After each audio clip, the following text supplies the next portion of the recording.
Hey there, welcome back to Chronicle Keepers, or welcome if this is your first time diving into the past with us. Tonight, we're going somewhere particularly unpleasant. We're heading to the Roman Empire, not as a glorious general or a pampered senator, but as something far more lucrative and far more dangerous. You're about to become a publicanus, a Roman tax collector during the late Republic and early Empire. 1st century BCE, maybe 1st century CE. Doesn't really matter which, because either way, you're about to become the most hated person in whatever province you end up in. And I mean universally hated. Peasants will spit when you pass. Merchants will curse your name. Even senators, the people profiting off your work, will pretend they don't know you at dinner parties. Before we begin, if you genuinely enjoy these deep dives into historical misery, go ahead and hit that like button or subscribe. Only if you want to, though. No pressure. Drop a comment, letting me know where you're watching from and what time it is there. Dim those lights if you haven't already. Get comfortable. Maybe turn on a fan, if that's your thing. All right, congratulations. You've just been appointed as a tax collector in the Roman Empire. Everyone already hates you. Let's see how long you last. So, what exactly are you now? You're a publicanus, a tax collector. But not in the way you might imagine. You're not a government employee with a salary and a pension. No, you're something stranger, something more predatory. You're a private contractor. Here's how it works. Rome doesn't collect its own taxes directly in most provinces. It's too much trouble, too much bureaucracy. Instead, the government auctions off the right to collect taxes in a region. Maybe it's grain taxes in Sicily, maybe customs duties in Asia Minor, poll taxes in Judea. Doesn't matter where. The system is the same everywhere. You, or the company you work for, submits a bid. Let's say the Senate determines that the province of Asia should generate 1 million denarii in taxes this year. Your company bids, 1,100,000. You pay Rome the million up front, in cash. Sometimes in installments, but you're on the hook for it. Now comes the fun part. You go collect from the population, and whatever you bring in above that million, that's yours. Pure profit. See the problem yet? If the province has a bad harvest, if there's a storm, if pirates disrupt trade, doesn't matter. You still owe Rome that million, which means you're incentivized, structurally, financially incentivized, to squeeze every last coin from the people you're taxing, to overcharge, to extort, to interpret the tax laws as broadly and creatively as possible. And if you collect 1,500,000, that 400,000 denarii profit gets split among your company's investors, wealthy Romans who'd never dirty their hands with the actual collection work but are happy to fund your operation and take their cut. You might work for one of the big companies, a societas publicanorum, one of those tax farming corporations with contracts across multiple provinces backed by equestrian-class investors. If so, you're middle management. You have bosses in Rome expecting returns. You have quotas. Or maybe you're a smaller operator. You scraped together enough capital, maybe borrowed some, and won a contract for a single district. You've got a few hired enforcers, a couple of clerks who can read and do arithmetic, and a lot riding on your ability to extract money from people who often don't have it. Either way, your position exists in this moral gray area. Everything you do is legal technically. You have a contract with Rome. You have authority. But legal doesn't mean respected. Let's talk about where you live. Your home is a domus, a townhouse in a provincial city. Maybe Antioch, maybe Ephesus. Could be Rome itself, if you've been particularly successful. It's a decent property. 2 stories, built around a central atrium. Not a palace, but respectable, middle class, upper middle class even. You walk through the front door, reinforced, you'll notice, with iron bands and an unusually heavy bolt, into the atrium. There's the impluvium in the center, that shallow rectangular pool that catches rainwater from the opening in the roof above. The sound of dripping water. It's peaceful. Actually, one of the few peaceful things in your life. The walls are decorated with frescoes, red and yellow panels, painted columns that aren't real columns, a garden scene that's supposed to make the space feel larger. You paid good money for those, hired a decent artist. Not the best won't work for you, but decent. Beyond the atrium is your tablinum, your office. This is where you conduct business.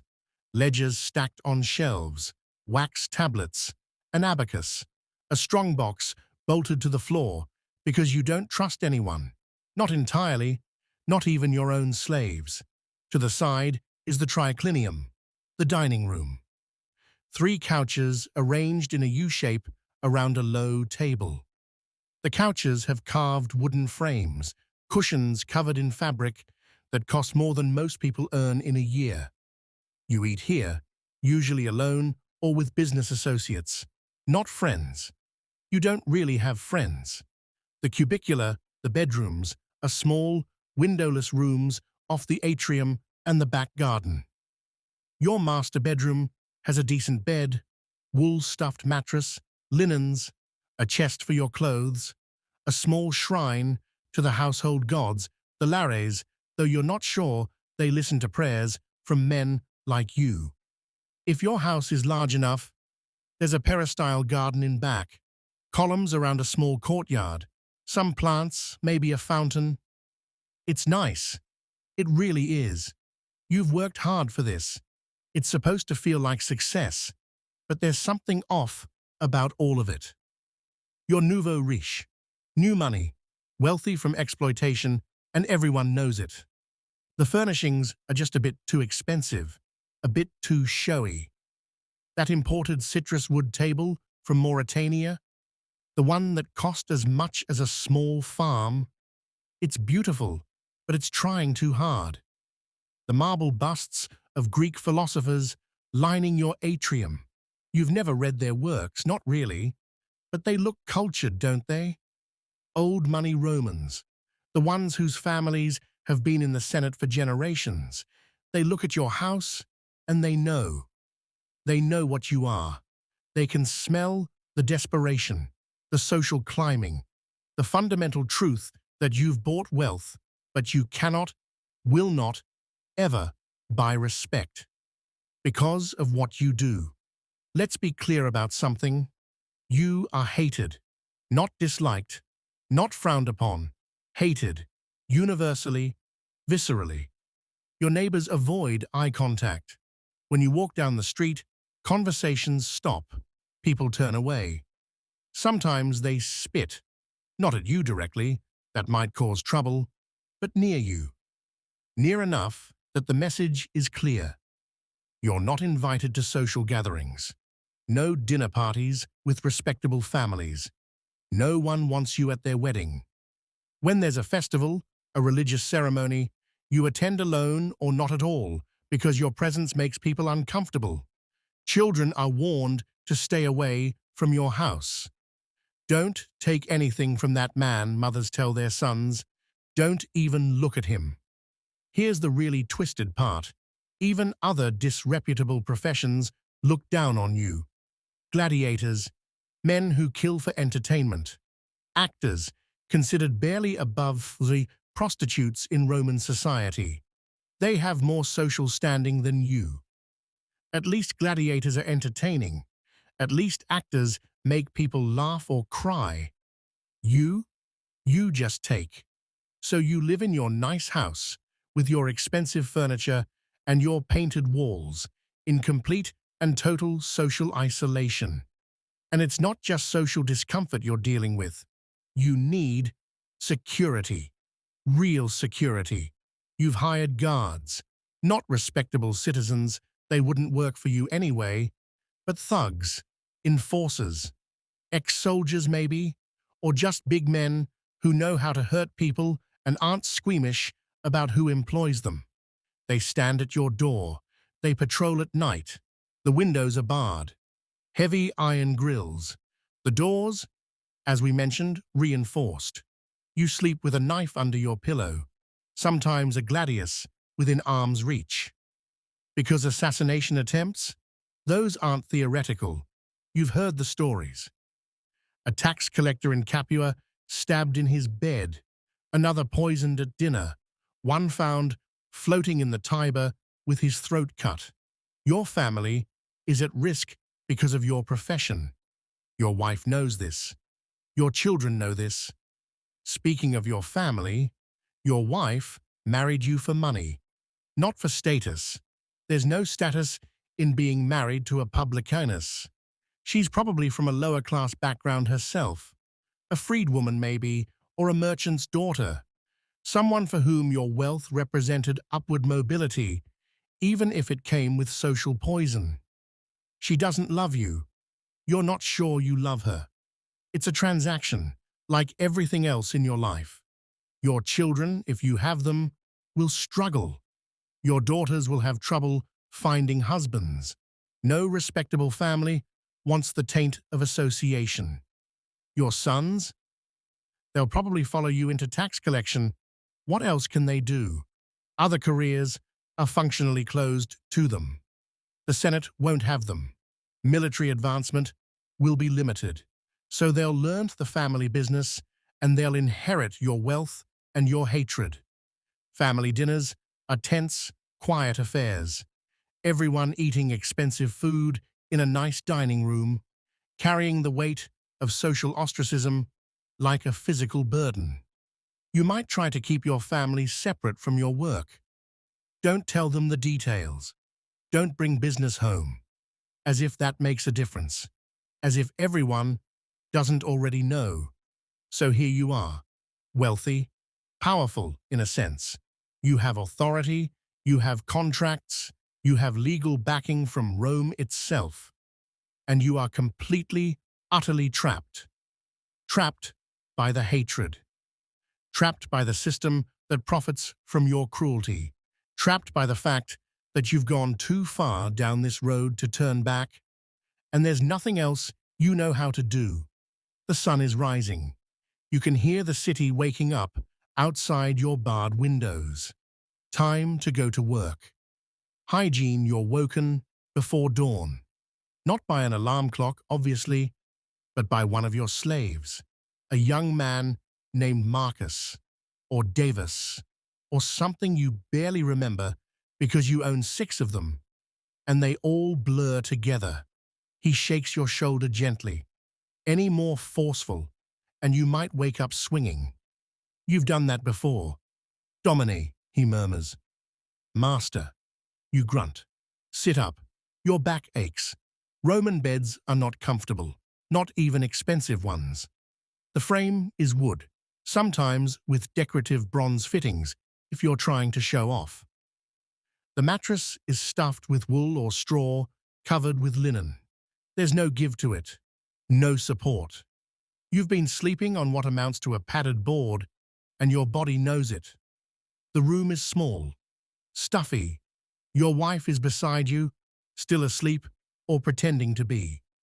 These cubicular bedrooms, they're not designed for comfort. They're interior rooms, no windows, just a doorway with a curtain. The thinking is that it's more secure, more insulated from temperature changes. In practice, it feels like sleeping in a box. Outside, you can hear the city, the rumble of cartwheels on stone. Rome has laws about daytime cart traffic in the city center, too congested, so all the deliveries, all the construction materials, all the heavy transport happens at night. Which means you've been hearing the grinding, clattering, crashing of commerce all night long. It's only now, just before dawn, that it's starting to quiet down. Vendors are already calling out. Someone's selling bread. Someone else has fish. The city is waking up, and so are you. You swing your legs out of bed. Your feet hit the cold floor, tile or concrete, covered with a small rug if you're lucky. First thing, the chamber pot. Unlike the merchant struggling to make ends meet, you don't empty your own. That's what slaves are for. There's a ceramic pot in the corner, and you use it without ceremony. The slave who woke you will deal with it later. He doesn't meet your eyes. None of them do, really. But your house, your domus, has something better. You have a latrina, a private latrine. It's a small room, usually off the kitchen or near the slave's quarters. There's a stone or wooden bench with a hole cut in it, possibly 2 holes if your household is large enough. Beneath that, a channel of running water, if you're in a city with a proper sewer system, and most major Roman cities have them by now. The waste drops, gets flushed away into the cloaca, the sewer, and eventually into a river or the sea. It's one of the things Romans are genuinely proud of. Sanitation, civilization. Look at us, they say. We're not barbarians squatting in the woods. But even in your own home, there's no real privacy. The latrine is communal within the household. You might be sitting there conducting your business while a slave walks past to fetch something from the storage room. Your wife might be using the hole next to you.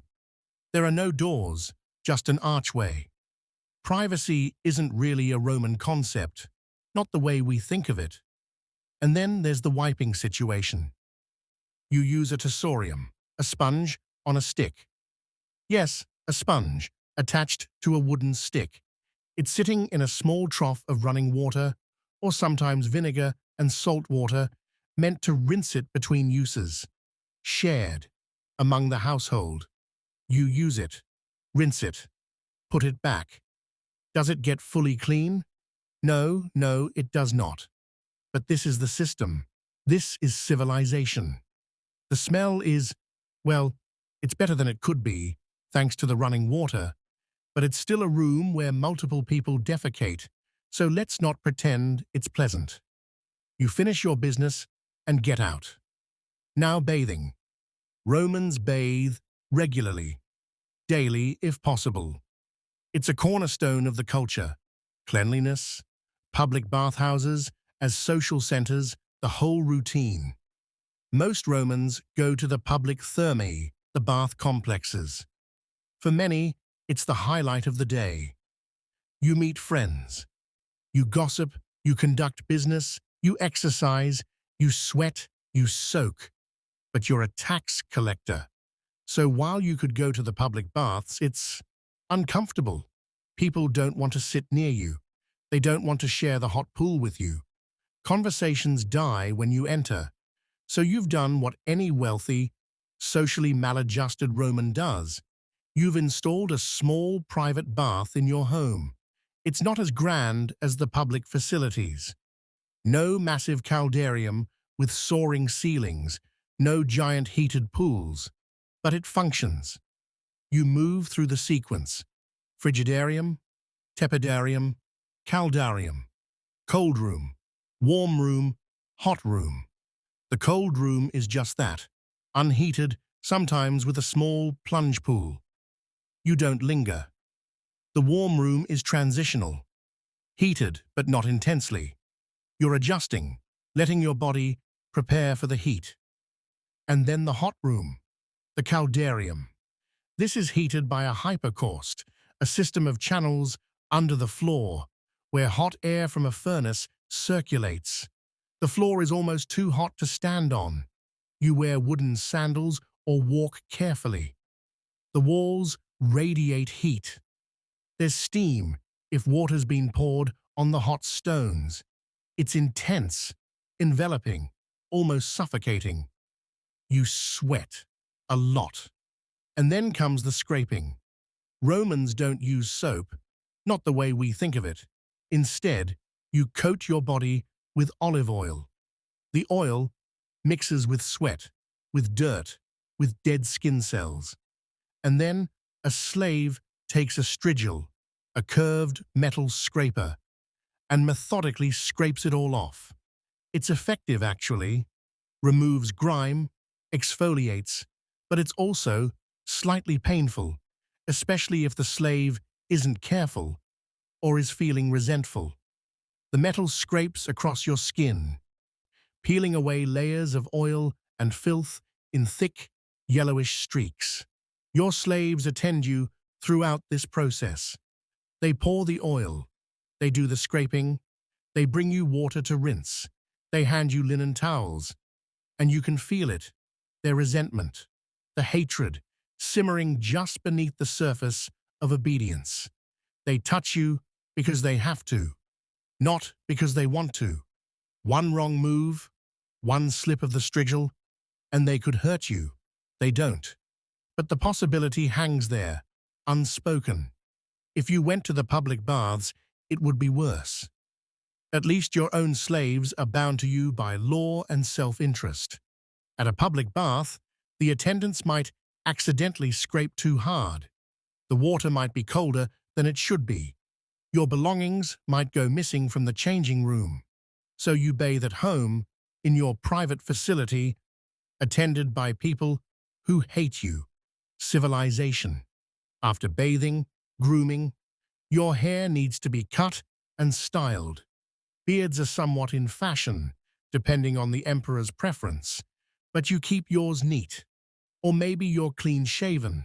Again, depends on the current style. Either way, it requires maintenance. You have a slave who functions as a barber, or you go to a public barbershop, though that has the same problems as the public baths. The barber might slip with the blade. You might leave with nicks and cuts that weren't entirely accidental. Romans also pluck body hair. It's considered refined, civilized, so there's a slave with tweezers, removing hair from places you'd rather not think about. It hurts, every time. But vanity and social expectation demand it. Then, perfumes and oils. You use them liberally, trying to smell like the elite, like the senators and equestrians who look down on you. Rose oil, perhaps. Spikenard, if you're feeling extravagant. Something imported, something expensive. The scent clings to you, mixing with the faint smell of the olive oil still on your skin. Teeth cleaning is more rudimentary. You use a twig, usually from a tree with antiseptic properties, chewed at one end until it's fibrous, then used to scrub your teeth and gums. Or a cloth, dipped in some kind of powder, ground chalk, crushed bone, sometimes salt. It's better than nothing. Romans have dental problems, abscesses, tooth loss, decay, but their oral hygiene is actually better than it will be in medieval Europe. Small victories. Now, getting dressed. You start with a tunica, a tunic. Yours is good quality, fine wool, maybe linen if it's hot. It's clean, well made, dyed a respectable color, knee length or a bit longer, belted at the waist. This is the base layer, the everyday garment. Now, the question, toga or no toga? The toga is the symbol of Roman citizenship, of respectability. It's also monumentally impractical. It's a massive, semicircular piece of wool cloth, heavy, hot, difficult to drape correctly. You need help putting it on. A slave stands behind you, arranging the folds just so, draping it over your left shoulder, wrapping it around your body, creating that distinctive silhouette. It takes practice. It takes time. And once it's on, you can barely move. Raise your arms too high, and it falls apart. Walk too quickly, same problem. The toga is a garment designed to show that you don't do manual labor, that you have the leisure and the slave assistance to spend an hour getting dressed. You're entitled to wear a toga. You're a citizen, after all. But certain colors, Certain styles, those are restricted. The purple-bordered toga of magistrates? Not for you.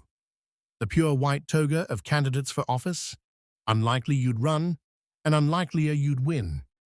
Most days, you skip the toga. Just the tunic, maybe a cloak if it's cold or raining. Practical. Footwear, leather sandals if it's warm. Calcy closed shoes if it's cooler or if you're trying to look formal. Yours are well made. Everything you own is well made. You can afford quality. You attach a money pouch to your belt. You slip a dagger, small, easily concealed, somewhere on your person. Not obvious, but there. You look at yourself, maybe in a polished bronze mirror. You look official, intimidating even, prosperous, but not too prosperous. This is a careful balance. You need to look successful enough that people take you seriously, that they believe you have the backing and authority of Rome, but not so ostentatious that imperial auditors start wondering if you're skimming more than your fair share. Not so wealthy that you attract the wrong kind of attention from people who might want to redistribute your assets. So, fine, but not extravagant. Respectable, but not senatorial. You're ready, clean, well-dressed, groomed, perfumed. You are, by Roman standards, the picture of civilization. And you are considered absolute filth by your society. Physical cleanliness can't wash away moral stain. You can bathe every day. You can drape yourself in expensive fabric. You can smell like a senator's garden, and people will still cross the street to avoid you because they know what you do. They know that the money that bought that oil, that paid for that private bath, that purchased those fine tunics, it came from them, extracted, extorted, taken by force or threat of force. You're clean on the outside, but inside, your stomach growls. Time for breakfast. Breakfast. Romans call it ientaculum. And it's not much, not like the elaborate meals you might imagine when you think of Roman feasting. No, breakfast is quick, functional. Fuel for the day. You walk into the tablinum, your office, where a slave has laid out the morning meal on a small table. Or maybe you eat in the triclinium, but you're not reclining. That's for dinner. Breakfast is eaten quickly, often standing, while you mentally prepare for whatever fresh nightmare the day has in store. What's on offer? Bread. Always bread. Yours is panis, white bread, made from wheat flour, not the coarse, dark barley bread the poor eat. This is good quality, baked fresh this morning or maybe yesterday. It's already a bit stale, so you dip it in wine. Watered wine usually, but you can afford the good stuff if you want. Sometimes you dip it in water instead, or milk if you're feeling indulgent. There's cheese, a sharp, salty sheep's milk cheese, probably. It's sitting on a wooden board with some olives, brined, wrinkled, intensely salty. A few dates, imported from North Africa or Egypt. Some figs, dried or fresh depending on the season. Maybe some cold leftovers from last night's cena. Dinner, a piece of roasted chicken. Some lentils, a bit of cold pork. You eat it with your fingers, wiping your hands on a cloth when you're done. If you're indulging, there might be honey cakes, sweet, sticky, made with flour and honey and olive oil. They're excessive for breakfast, but you can afford them, so why not? You eat standing by the impluvium, looking at the water, listening to the city sounds filtering in from the street. It takes maybe 10 minutes. Let's talk about what you can afford, food-wise. You're wealthy. Not senatorial wealthy, but comfortable. You have access to imported delicacies, fresh produce from the market, quality wine from Campania or Greece. Your pantry is stocked.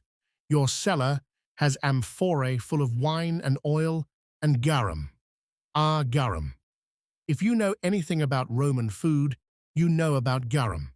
It's fermented fish sauce, anchovies or mackerel, salted and left to ferment in the sun for months until they break down into a pungent, salty, deeply umami liquid. It smells terrible while it's being made. The finished product is intense, and Romans put it on everything. It's the ketchup of the Roman world. The soy sauce. Every dish, every recipe involves garum in some form. There are different qualities. The finest garum from Spain costs as much as good wine. The cheap stuff is harsh and overpowering. You, naturally, buy the expensive kind. You want people to know you can afford the best, even if those people are just your resentful household slaves. Your bread is white. Your olive oil is first press, golden and smooth. You have fresh fruit and vegetables from your own small garden, if you have one, or from the market.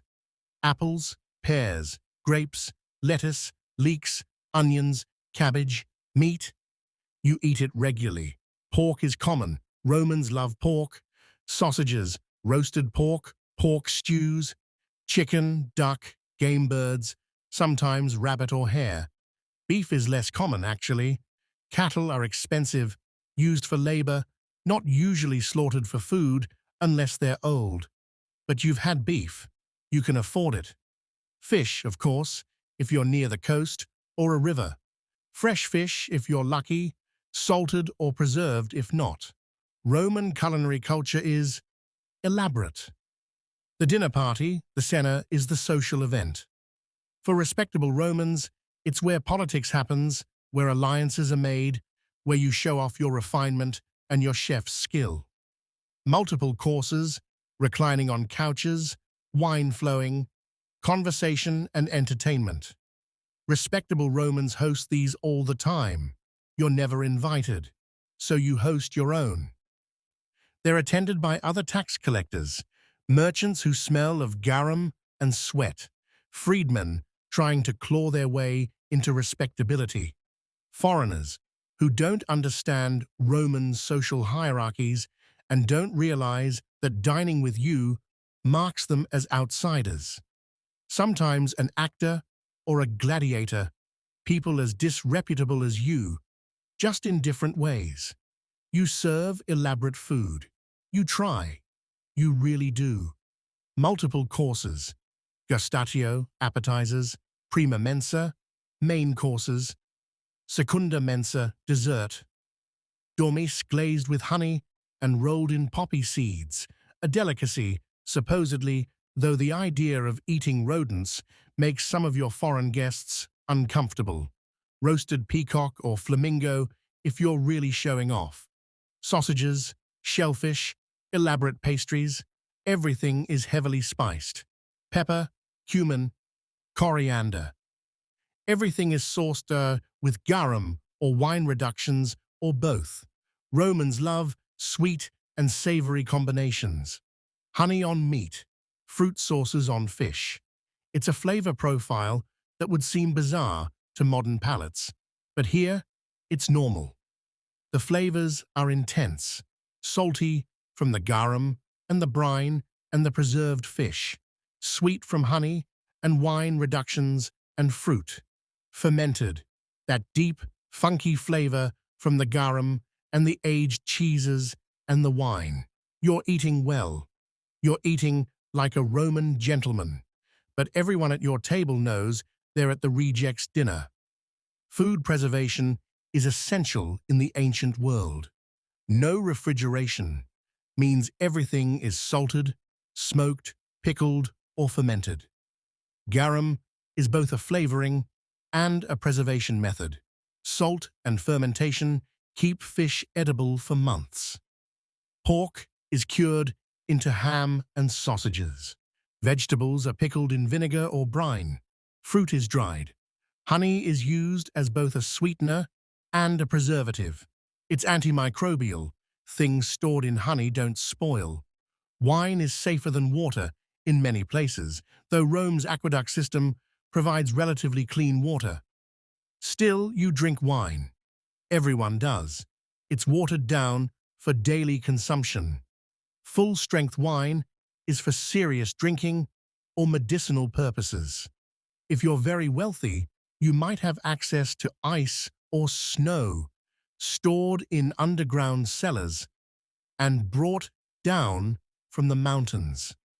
It's a luxury, a status symbol. You might have this, a small ice cellar, enough to chill wine in the summer, to preserve some foods a bit longer. It's one of those things you use to impress guests who can't be impressed because they don't want to be there in the first place. Most of your meals, though, you eat alone. Or not alone exactly. Your wife might be there, picking at her food in silence. Your children, if they're old enough, eating quickly and avoiding eye contact. Your slaves serve you. They bring each course, pour the wine, clear the plates. They're professionals, efficient, and they despise you. You can feel it in the way they set the plates down just a little too hard, the way they don't quite meet your eyes, the way they're always standing just out of comfortable conversation range, waiting for orders but radiating resentment. Every meal is a reminder of your isolation. You try to use food as a status symbol.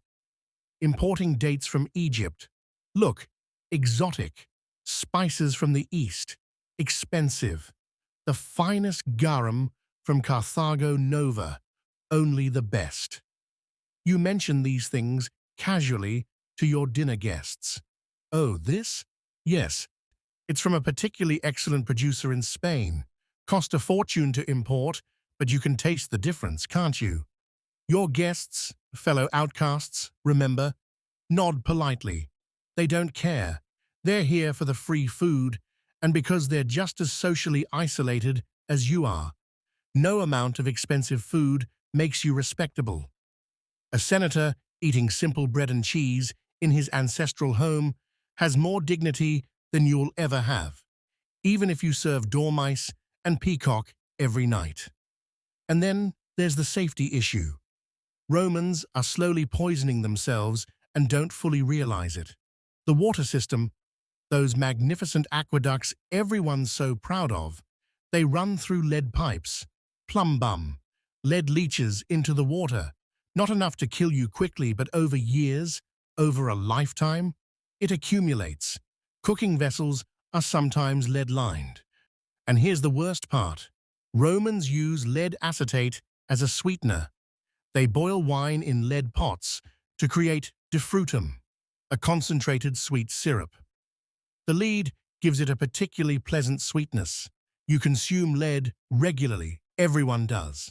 The wealthy more than the poor, actually, because they have more access to these refined products. Food poisoning is still common despite all the preservation methods. Meat goes off. Wine gets contaminated. Garum, if it's made incorrectly, can harbor all sorts of nasties. You can afford better food than most, sourced from more reliable producers, fresher, but you're still at risk. You've had food poisoning. Everyone has. A night of violent illness, purging from both ends, praying to gods you're not sure listen to you. You survive and you're more careful for a while, and then you forget and it happens again. This is life. You finish your breakfast. Bread, cheese, olives, a bit of cold meat. Wash it down with watered wine. One of your slaves clears the remnants. You have access to everything the Roman world has to offer. The best food, the finest wines, exotic delicacies from across the empire, and you have nowhere you truly belong. Food is one of your few pleasures, one of the few areas where wealth actually translates into something tangible, something you can taste and enjoy. But even that is tainted, because you eat alone or with people who don't want to be there, because your slaves hate you as they serve you, because every expensive imported date is a reminder that you're trying to buy something that can't be bought. You wipe your hands on a cloth, adjust your tunic. The sun is fully up now. The city is awake. Time to start your collection rounds. Time to go earn the hatred you've already received. Now let me tell you about the actual work. The daily grind of extraction. The machinery of exploitation that I operate with mechanical efficiency. I don't collect just one tax. Oh no. The Roman system is far more sophisticated in its cruelty. There's the tributum, the land tax, calculated based on how much property you own. There's portoria, customs duties on goods moving through ports and across provincial borders. There's scriptura, taxes on grazing rights for livestock. Sales taxes, inheritance taxes, poll taxes on individuals. Each one a different stream of revenue. Each one another opportunity for me to sink my teeth into the economy of my district. All of this is based on census data. Every few years, Rome conducts a census. Property gets counted, land gets measured, slaves get registered, livestock gets tallied. All of it gets written down in meticulous detail. Those records determine what each person, each family, each community owes. And I have access to all of it. I know exactly what you own. I know what you're supposed to pay, and I will make you pay it. But here's the beautiful, terrible mechanism at the heart of this system. I've already paid Rome. I bid for this contract. I promised the imperial treasury a specific amount of revenue from this region. I paid it up front, borrowed money to do it actually at interest. So now, I'm not collecting taxes for Rome. I'm collecting for myself. Every coin I extract beyond what I owe Rome goes directly into my pocket. The more I squeeze, the more I profit. There's no cap on my earnings. Just my imagination and the people's capacity to endure suffering. I don't work alone. I can't. This operation requires a team, a whole infrastructure of exploitation. I employ coactors, collectors, enforcers, thugs with legal authority. These are hard men, ex-soldiers mostly. Men who understand violence and aren't squeamish about applying it. They're the muscle, the physical intimidation that makes this system work. They stand behind me when I make demands. They rough people up when they resist. They're very good at what they do, and I pay them well enough to ensure their loyalty. I have scribes, clerks who travel with me, carrying wax tablets and scrolls. They record every transaction, every payment made, every debt incurred, every asset confiscated. The paperwork of oppression must be maintained. Rome expects detailed accounting, and I expect my records to be impeccable. And I have informants, local people who report to me about their neighbors, who has a hidden grain store, who sold property without reporting it, who's underreporting their livestock. These informants are motivated by a percentage of what I collect based on their information. They betray their own communities for copper coins. And I encourage this betrayal because it makes my job easier. Everyone in my employ is complicit. Everyone profits from the misery we inflict. We're a machine designed to extract wealth from the vulnerable and transfer it upward. And we're efficient. A typical collection day starts early. I wake in whatever town I'm stationed in, eat a good breakfast, I eat very well these days, and prepare for the day's route. I have a circuit through my district, villages, farms, workshops, markets. I know exactly when I'll arrive at each location because I want people to anticipate me. I want them to dread the date when I'll appear. I travel with armed men, always. This is necessary for two reasons: my safety and intimidation. Being a tax collector is dangerous work. People hate us. Sometimes they hate us enough to kill us. So I need protection. But the guards also serve another purpose. When I ride into a village with 6 armed men at my back, people know resistance is futile. We look like what we are, a state-sanctioned shakedown crew. And when we arrive at a farm or a workshop, it's like a plague descending. I see it in their faces, the fear, the resignation, parents pulling children inside, people suddenly very busy with tasks that keep them away from me. But there's no hiding. I have my list. I know who owes what, and I will be paid. The process is straightforward but degrading. I arrive at your farm. I consult my records. My scribe unfurls the scroll, finds your name. Marcus Aurelius Candidus, I read. Not the emperor, of course, just a farmer with an unlucky name. You owe 800 sesterces in land tax, 200 in poll tax for your household, 150 in scriptura for your livestock. Marcus goes pale. He doesn't have that much coin. Most farmers don't.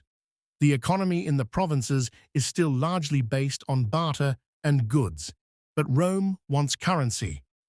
So here's what happens next. I don't have that much coin, sir, Marcus says, his voice shaking. Then we'll assess your assets, I reply. And my men fan out. We start counting. How many amphorae of olive oil do you have stored? How many sacks of grain? How many sheep, goats, chickens? How many slaves? We inventory everything. My scribe writes it all down. Then comes the negotiation. And by negotiation, I mean I tell you what your goods are worth. That olive oil you were planning to sell at market for 10 sesterces per amphora? I'll take it for 6. That grain worth 400 sesterces? I'm valuing it at 250. I'm the one with the power here. I set the exchange rate, and I set it in my favor.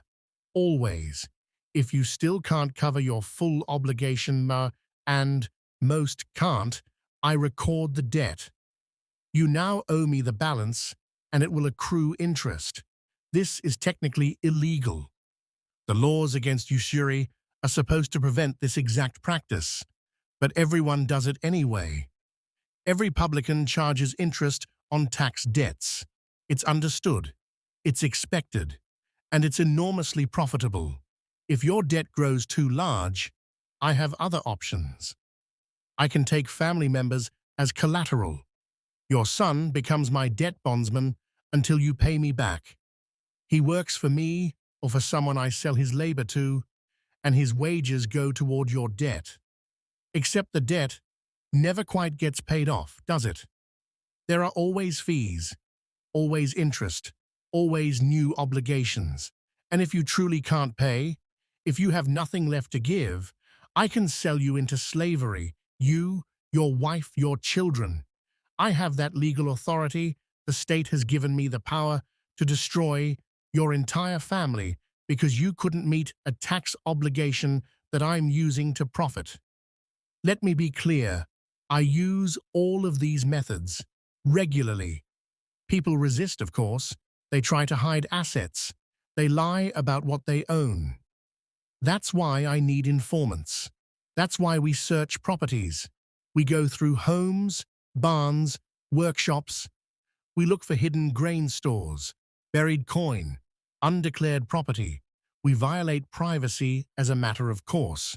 It's part of the job. Sometimes I accuse people of tax evasion when I'm not entirely sure they're guilty. The accusation itself is useful. It justifies more aggressive confiscation. It terrorizes others into compliance.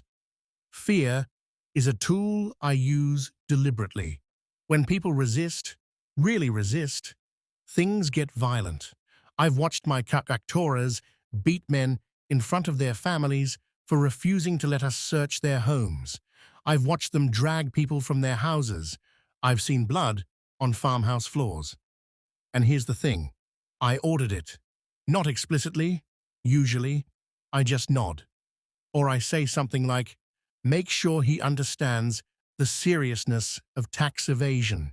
And my men know what that means. Occasionally, someone fights back effectively. Last year, a farmer in the hill country attacked one of my coactors with a sickle, opened up a terrible gash across his forearm.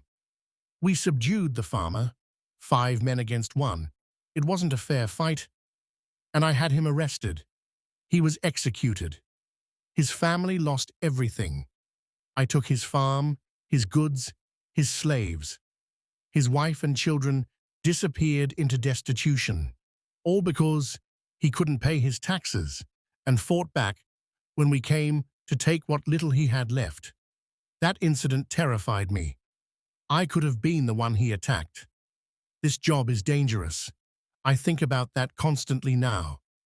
But let me tell you about the moral gymnastics required to do this work, because I have to justify it to myself. Every day, I have to construct a narrative that allows me to look at my reflection. I'm just doing my job. That's the primary justification. Rome needs revenue. The empire requires funding. The legions need payment. The roads need maintenance. The aqueducts need repair. The bureaucracy needs to function. And the tax system is how we generate that revenue. I'm a cog in a necessary machine. Without men like me, the empire collapses. Someone has to collect taxes. If not me, then someone else. Probably someone worse. At least I'm efficient. At least I'm not gratuitously cruel.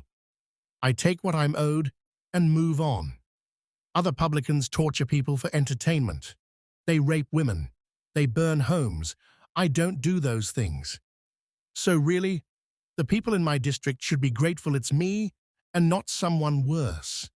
These justifications sound hollow even as I think them.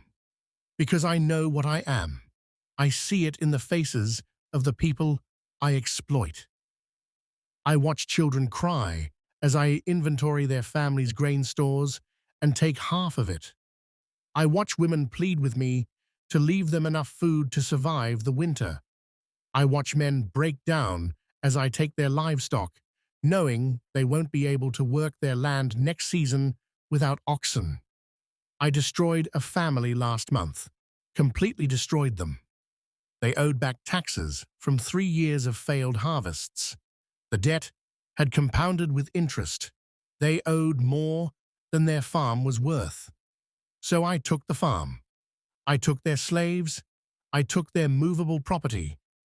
And I took their 2 oldest children as debt bondsmen. The parents are now homeless, destitute, with their 3 youngest children. They'll probably all die this winter. I did that. I looked at the numbers, calculated that they'd never recover, and I extracted everything of value. And then I went back to my rented room and ate a good dinner. The cognitive dissonance is exhausting. There's a mathematics to this cruelty, a calculus I'm constantly running. I need to extract as much as possible from my district, but I can't push so hard that people flee or revolt. If I squeeze too aggressively, farmers abandon their land. Craftsmen leave for other provinces. The population declines, and my future revenue stream dries up. But if I'm too lenient, I don't make enough profit to justify the risk I took bidding for this contract. So I'm always calculating, how much can I take without breaking the system entirely? How hard can I push before resistance becomes rebellion? It's a brutal optimization problem. Maximum extraction, minimum resistance. And the answer is always, push harder than feels comfortable. People can endure more suffering than you think. They'll cling to their land, their homes, their communities, even as you bleed them dry. The system is also profoundly corrupt, and I participate fully in that corruption. Wealthy locals bribe me. They do it subtly, of course. They invite me to dinner. They give me gifts. They offer me favorable terms on property purchases, and in exchange, I underreport their assets. I value their goods generously. I overlook taxable property. I accept these bribes because everyone does. It's expected. It's how the system works. And it's lucrative. But here's the consequence. When I underreport the wealthy to increase my profit from bribes, I have to squeeze the poor harder to meet my quota to Rome. The deficit has to come from somewhere. So the farmers, the small merchants, the laborers, they subsidize my corruption and the tax evasion of the rich. The system is designed to exploit the vulnerable while protecting the powerful. And I maintain detailed records of all of this. Well, not the bribes, obviously, but every official transaction is documented. My scribes keep meticulous accounts. Rome audits publicans. The imperial treasury wants to ensure we're not holding back revenue.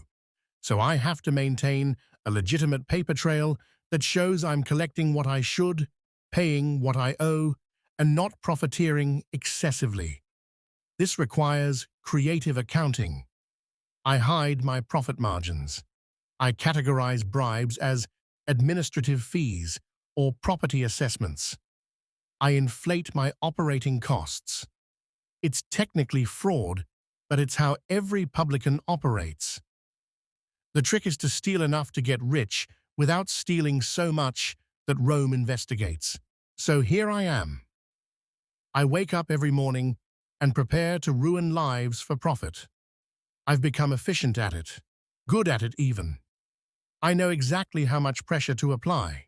I know when to be threatening and when to seem reasonable. I know how to extract the maximum amount from people while leaving them just enough hope to keep working rather than fleeing or fighting back. I'm a monster. I know I'm a monster, but I'm a wealthy monster. And in Rome, wealth purchases respect, status, and security, but it also purchases danger. Because there are people who want me dead. Many people. And they're getting desperate. Let me tell you about fear. Real, constant, visceral fear.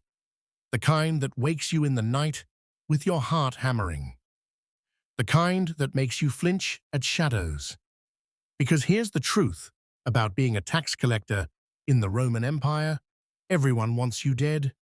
Not figuratively, not metaphorically, literally dead. Murdered. Your corpse left in a ditch as a warning to the next publican who thinks about squeezing the province too hard. Everyone hates us, and I mean everyone. Peasants hate us because we take their food and their children. Merchants hate us because we cut into their profits with customs duties and sales taxes. Even aristocrats despise us, seeing us as greedy parasites who feed on society without producing anything of value. We're the middlemen who profit from misery. We're the mechanism of extraction that keeps the empire running, and everyone resents us for it. Roman writers condemn us. Cicero called publicans rapacious and cruel. The poets mock us. The historians describe our corruption in scathing terms.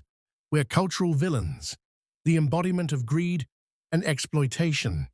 And then there's the religious condemnation. Jesus, that executed Jewish preacher whose followers are spreading across the empire, he associated with tax collectors as the ultimate example of sinners in need of redemption. Tax collectors and prostitutes, that's the company we keep in the moral imagination of the people. When a religious movement uses you as the exemplar of sin, when associating with you is considered scandalously merciful, you understand exactly how the world sees you. I'm the villain in everyone's story, the monster in their narratives, the oppressor crushing the virtuous poor. And villains, everyone knows, deserve to die. People have tried to kill me multiple times. 2 years ago, I was traveling between villages with my usual escort, 6 guards, 2 scribes, myself. We were on a decent road, Roman construction, well-maintained. It was mid-afternoon. I was reviewing records, not paying attention to the landscape. And then an arrow struck the side of my wagon.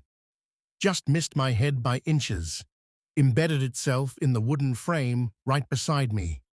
My guards reacted immediately. They surrounded the wagon, shields up, scanning the hillside. We saw the archer fleeing into the tree line. My men wanted to pursue, but I ordered them to stay with me. Chasing assassins into the forest is how you get ambushed. We continued to the next town quickly, and I slept very poorly that night. I never found out who shot at me. Could have been anyone. A farmer whose land I seized, a merchant whose goods I confiscated, a father whose son I took as a debt bondsman. The list of people with motive to kill me is very, very long. Last winter, I was invited to dinner at a local magistrate's home. Political courtesy, I need to maintain good relationships with Roman officials. The meal was excellent. Multiple courses, good wine. But when they brought out the third course, something made me hesitate. Call it instinct, call it paranoia. The magistrate and his wife were eating enthusiastically, but I noticed the servers seemed nervous. One of them kept glancing at my cup. I made an excuse, said I was feeling unwell from the previous course, declined the wine, watched as everyone else drank, and I watched as the magistrate's wife grew pale about an hour later. She died 3 days later. Poisoned. Whether the poison was meant for me or for her, I'll never know. But I think it was meant for me, and she drank from the wrong cup. I don't accept dinner invitations anymore, not unless I bring my own food taster. Yes, I have a food taster, a slave I purchased specifically for this purpose. Young man, about 20. His job is to taste everything I eat and drink before I consume it. If it's poisoned, he dies instead of me. He knows this. I know this. It's an arrangement sustained by the absolute power I have over him. He hates me, of course, but he tastes my food because the alternative is punishment or sale to someone worse. The moral weight of this arrangement, using another human being as a poison detector, valuing his life less than mine, is something I try not to think about. But every time I watch him taste my wine, I'm reminded that my life is purchased with the potential death of others. I never travel alone, ever. Minimum 6 armed guards, always. Usually 8 or 10 when I'm collecting in dangerous areas. These are expensive men, professional fighters, ex-legionaries. I pay them well because my life depends on their competence and loyalty. But can I trust them? That's the question that haunts me. I pay them, yes, but someone else could pay them more, or offer them immunity if they kill me and flee. So I rotate assignments. I never have the same guards for too long. I watch them for signs of conspiracy. I encourage them to inform on each other. I create an atmosphere of suspicion among my own protectors because trust is a luxury I cannot afford. I vary my routes, never follow the same path 2 weeks in a row, never arrive at a village on the same day of the week consistently.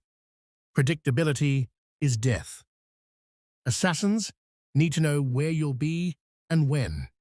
So I'm deliberately erratic, changing plans at the last moment, keeping even my own men uncertain about our destination. I sleep lightly. I keep a gladius, a Roman short sword, within arm's reach of my bed. My bedroom door is barred from the inside. The windows have iron grates. I wake at every sound.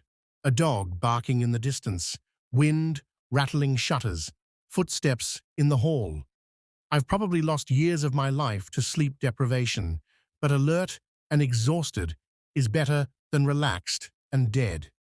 My rented house, I don't own property yet, too risky, is a fortress. Barred windows on the ground floor. A guard at the entrance at all times, additional guards patrolling at night. Thick doors with multiple locks. I've turned my living space into a fortified position because I'm under siege every day. The rural areas are especially dangerous. Bandits operate in the countryside, and they know tax collectors carry money. We're mobile treasuries traveling through lawless territory. Deserters from the legions, fugitive slaves, criminals fleeing justice. They all end up in the marginal lands, the forests and mountain passes where Roman authority is thin. I lost a colleague 3 years ago, another publican, collecting in the hill country north of my district. His entire party was ambushed in a mountain pass. Killed, robbed, bodies left for scavengers. The bandits got away with 6 months of tax revenue. The man's family never recovered his body. He simply vanished into the wilderness, another casualty of this profession.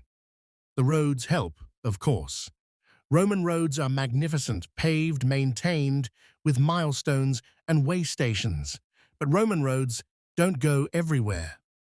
Villages in the backcountry require travel on dirt paths, through forests, across rivers, with unreliable bridges. These are natural ambush sites, and everyone knows it. I hire local guides sometimes, but can I trust them? They know the territory. They also know the bandits. For all I know, my guide is leading me into an ambush for a cut of the take. So I'm suspicious of everyone, even the people I pay to help me. Tax riots are common. When taxation becomes too heavy, when too many people are pushed past endurance, they revolt. It happens somewhere in the empire almost every year. Crowds of desperate, angry people attacking Roman officials, burning tax records, murdering publicans. I was almost caught in one 4 years ago. I'd just finished collecting in a market town, brutal work, confiscated a lot of goods, left a lot of debts. I was preparing to leave when I heard shouting. A crowd was forming, angry voices. Someone started a chant, "Death to the tax collector." My guards formed up around me immediately. We tried to leave quickly, but the crowd blocked the road. Hundreds of people, armed with farm tools, stones, anything they could grab. They were screaming at me, calling me a thief, a murderer, a demon. Some were crying. Many were rage-filled. My guards drew weapons. That usually disperses crowds. People don't fight trained soldiers. But this crowd was past fear. They'd been pushed too far. They had nothing left to lose. We fought our way through. My guards killed 3 people, wounded a dozen more. I took a stone to the shoulder, left a bruise the size of a dinner plate. We made it out, barely, and I reported the riot to the provincial governor. He sent troops. The town was punished. Ringleaders were crucified, collective fines imposed. The riot was suppressed, but the hatred intensified. 8 guards might not be enough against a mob of hundreds. I think about that constantly. If an entire village decides to kill me, could my men stop them? Probably not. We'd inflict casualties, but they'd overwhelm us through sheer numbers. I've heard stories of tax collectors torn apart by crowds, literally dismembered, beaten to death, burned alive in their wagons. And the people who do that, they become folk heroes. The man who killed a publican is celebrated in local stories. Songs are written about him. He's the brave soul who stood up to tyranny, who struck back against oppression. I'm the monster slain in their narratives. Then there's the retribution from individuals I've personally destroyed. That farmer whose land I seized, he has nothing left. No property, no livelihood, no future. His family is destitute. What does he have to lose by killing me? Nothing. He's already lost everything. I created an enemy with no reason to fear consequences. I took a man's daughter last year. Well, not personally. I arranged her sale into slavery to cover his tax debt. She was 14. Pretty girl. sold for a good price to a household in Rome. Her father watched as I finalized the transaction. The look in his eyes, it wasn't just hatred, it was a promise. I've been watching for him ever since. He disappeared after that. No one knows where he went. He could be anywhere. He could be waiting for me on any road, in any town. He could have an arrow aimed at my back right now. I destroyed his life and took his child. If I were him, I'd dedicate my existence to revenge. I have enemies everywhere. In every village I've collected from, in every family I've ruined. They remember me. They know my name. And some of them, the truly desperate, might decide that killing me is worth their own death. The political danger is different, but just as real. If unrest grows in my province, Rome needs a scapegoat. Governors and senators don't want to take responsibility for uprisings, so they blame the tax collectors. We're the visible face of exploitation, so we're convenient targets for political theater. I could be prosecuted for corruption. Never mind that everyone is corrupt. Never mind that the entire system is designed to encourage exactly the behaviors I engage in. If powerful people decide I'm a liability, they'll drag me to trial. They'll make examples of a few publicans to appease public anger, and I could be one of them. Exile, if I'm lucky. Execution, if I'm not.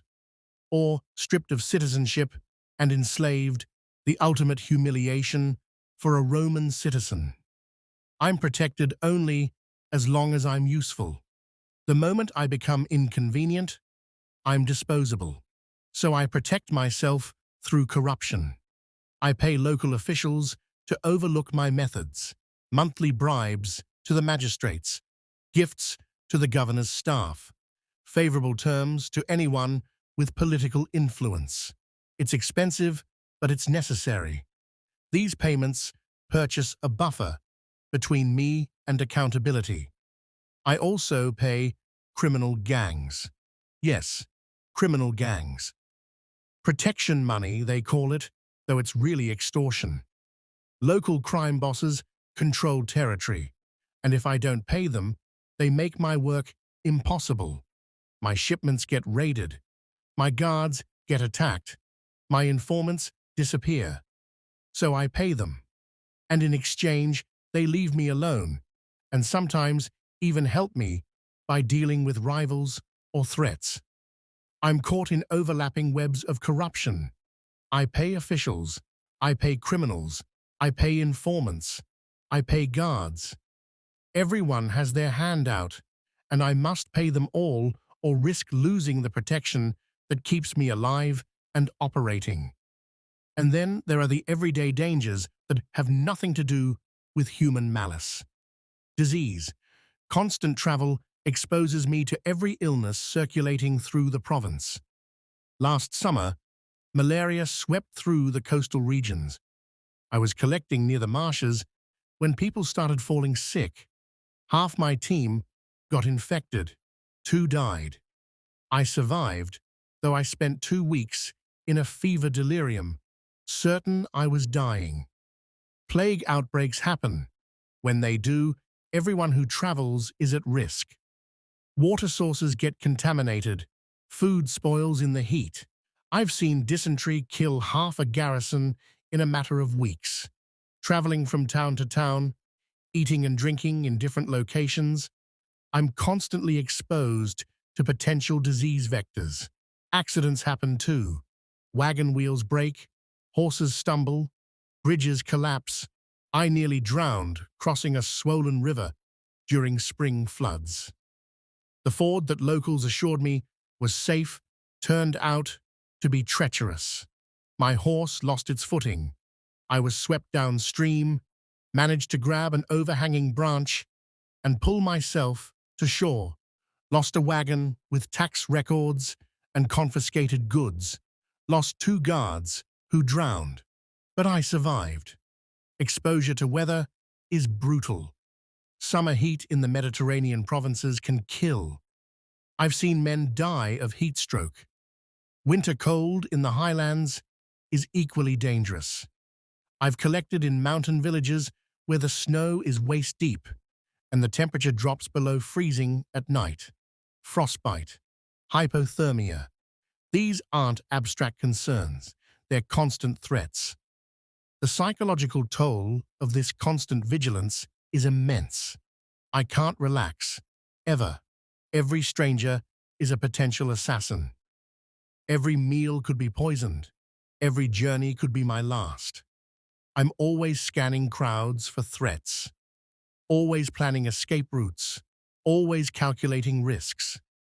Paranoia is my survival mechanism. It's not irrational fear, it's rational acknowledgement of genuine danger. People really do want to kill me. Poison really is a risk. Ambushes really happen. So I'm paranoid because the alternative is complacency, and complacency is death. I don't sleep well. I don't enjoy food anymore. Every meal is a potential threat. I can't form genuine relationships because I can't trust anyone. I'm isolated by necessity, surrounded by people I pay to protect me, but cannot truly trust. I'm wealthy. My house has nice furnishings. I wear quality clothes. I eat well. When I'm confident, the food isn't poisoned. But what good is wealth if you live in constant fear? What's the point of money if every day might be your last? And yet I continue, because stopping means losing everything. Walking away means forfeiting my investment, my contract, my income. And it probably means dying anyway. People don't forgive tax collectors just because they retire. The enemies I've made don't evaporate if I change careers. So I persist.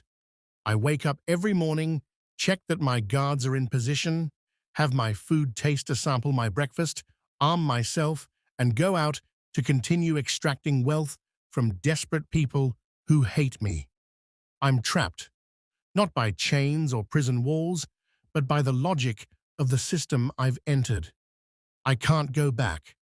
I can only go forward, accumulating more wealth and more enemies, hoping I survive long enough to enjoy the former before the latter catch up with me.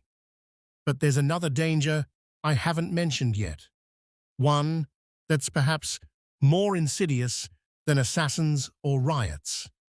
Because even if I survive all the physical threats, there's the legal and financial precarity of my position. And that's where things get truly complicated. Let's talk about something you try not to think about too much. How precarious all of this actually is. You're wealthy, yes. You have power over the people you collect from. You can ruin a merchant with a stroke of your stylus, condemn a farmer to destitution with an inflated assessment. But you're not secure, not even close. Everything, your house, your lifestyle, your family's future, all of it rests on a foundation that could collapse at any moment. Let's start with the contract itself. You bid for the right to collect taxes in your region. Maybe it's a district in Syria. Maybe it's port customs in Ostia. Doesn't matter. The principle is the same. Rome, through the Senate or provincial administrators, determines that your territory should generate, let's say, 500,000 denarii in taxes this year. They open it up for bidding. You submit your bid, 550,000. You're committing to pay Rome that amount. You won the bid. Congratulations. Now you need to pay Rome that 550,000 denarii. Upfront. Or in installments over the year, but either way, you're legally obligated. Where did you get that money? You borrowed it. Most tax collectors aren't sitting on massive piles of cash. You borrowed from creditors, wealthy Romans looking for investment opportunities, or maybe a larger Societas Publicanorum, a tax collection company that fronts the money in exchange for a share of the profits. The interest rates? High. Not medieval usury law high, because Romans have no religious prohibitions against charging interest. 12% annually is common, sometimes higher, depending on the risk assessment. So now you're in debt, deeply in debt, and you have 1 year to collect enough from your territory to pay back Rome, pay back your creditors with interest, and hopefully have something left over for yourself. If you don't collect enough, you're ruined. Debtors in Rome face serious consequences. You could be dragged into court, your assets seized, your property sold off. In extreme cases, and this is the particularly dark irony, you and your family could be enslaved to pay your debts. You, a slave. The man who spent his career threatening others with financial ruin, now experiencing it yourself. But collecting too much brings its own problems. If you collect significantly more than you bid, let's say you bring in 700,000 when you bid 550, Rome notices. Imperial auditors start asking questions. How did you extract that much? What methods did you use? Are you underbidding intentionally to skim more profit? And if they think you're gaming the system too effectively, they might audit you more closely, or just confiscate your excess profits, or revoke your contract entirely. You're trying to thread a needle, collect enough to cover your debts and make a profit, but not so much that you attract dangerous attention. And the contract? It's renewed periodically, every few years, sometimes annually, depending on the province. You could lose your territory. Someone else might outbid you next cycle, or a new governor might decide he doesn't like you and awards the contract to a rival. Your entire livelihood depends on maintaining this arrangement. Speaking of rivals, there are other publicani. They want what you have. They'll undercut your bids, offering to collect for less, squeezing you out. They'll bribe officials to give them preferential treatment. They spread rumors. Did you hear? Marcus's collections are down this year. I heard he's skimming too much off the top. Unreliable. Sometimes it gets violent. Your collectors in the field get harassed, beaten. Shipments of collected goods go missing. Ledgers are stolen or destroyed. You form uneasy alliances with other tax collectors. Temporary truces. You stay out of my territory, I'll stay out of yours. But trust is thin. Everyone's looking for an advantage. You've probably engaged in the same tactics. It's how the game is played. Then there's the bureaucracy. Roman officials audit your records. Periodically, and sometimes without warning, an imperial auditor shows up. He wants to see your ledgers, cross-reference your reported collections with what you actually paid Rome. Talk to some of the people you've collected from. Verify the amounts, and you're definitely committing fraud. Inflated assessments, creative interpretations of tax law, unreported collections that went straight into your purse. Every tax collector does it. It's how you make real money. But if you're caught, the Lex Julia de Repetundus, the law against extortion by officials, technically applies to you. You're acting as an agent of Rome after all. The penalties for conviction include heavy fines, exile, even execution in extreme cases. So when the auditor comes, you pay bribes. You hand over a portion of your unreported profits. Not too much. You're not made of money, but enough to make the auditor happy. Enough that he closes his ledger and reports that everything is in order. This is just another cost of doing business, factored into your calculations like oil for the lamps or feed for the horses. But you're never entirely sure the bribe will work. Auditors are unpredictable. A particularly zealous one, or one who's been promised a bigger bribe by your rivals, might proceed with prosecution. Extortion trials are unpleasant. A provincial governor, or even a senator back in Rome, might decide to prosecute you. Sometimes it's genuine outrage at your methods. More often, it's political. They want your territory, they want your money. They want to look tough on corruption. Roman legal proceedings are public, humiliating. You need to hire expensive lawyers, advocati and patroni who know the law and know how to work the system. The Roman legal system heavily favors those who can pay for quality representation. You can pay, but it drains your resources. Even if you're acquitted, and you might be, especially if you've bribed the right people or have powerful connections, your reputation suffers. Though honestly, how much worse can your reputation get? And then there's the constant threat of confiscation. If you displease Rome, if an emperor decides he doesn't like tax collectors this week, if there's political upheaval and you backed the wrong faction, your assets can be seized. Imperial agents arrive at your door. No warning. They inventory everything.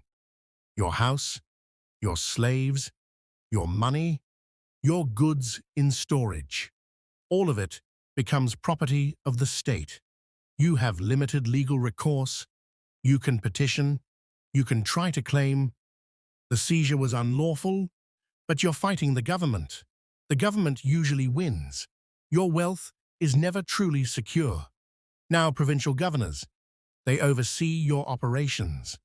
In theory, they're supposed to ensure you're collecting taxes fairly and legally. In practice, they're just another hand in your pocket. Governors demand bribes, regular payments to look the other way. Favors. Use your collection network to gather information. Punish their political enemies, reward their friends. You must balance keeping the governor happy versus maintaining enough profit to cover your debts and keep your creditors satisfied. And governors change. They're reassigned every few years.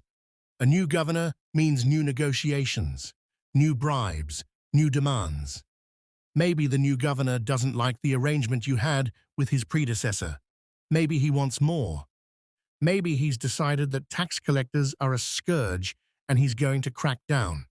Each transition is a roll of the dice. A hostile governor can destroy you. He can cancel your contract, prosecute you for extortion, seize your assets pending investigation, audit you into oblivion. So you spend enormous energy keeping governors happy. It's exhausting, it's expensive, and it never ends.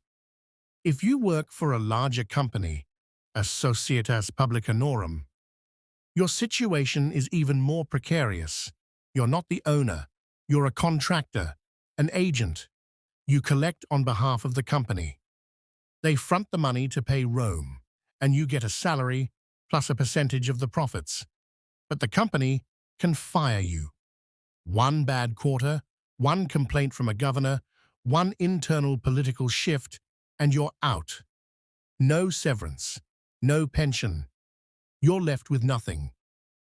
And good luck finding another position because now you're a tax collector with a bad reputation, which is saying something.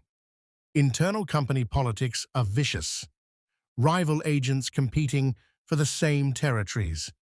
Power struggles between investors. You navigate this minefield while also trying to do your job. You're exploited by those above you while exploiting those below you. It's exploitation all the way down.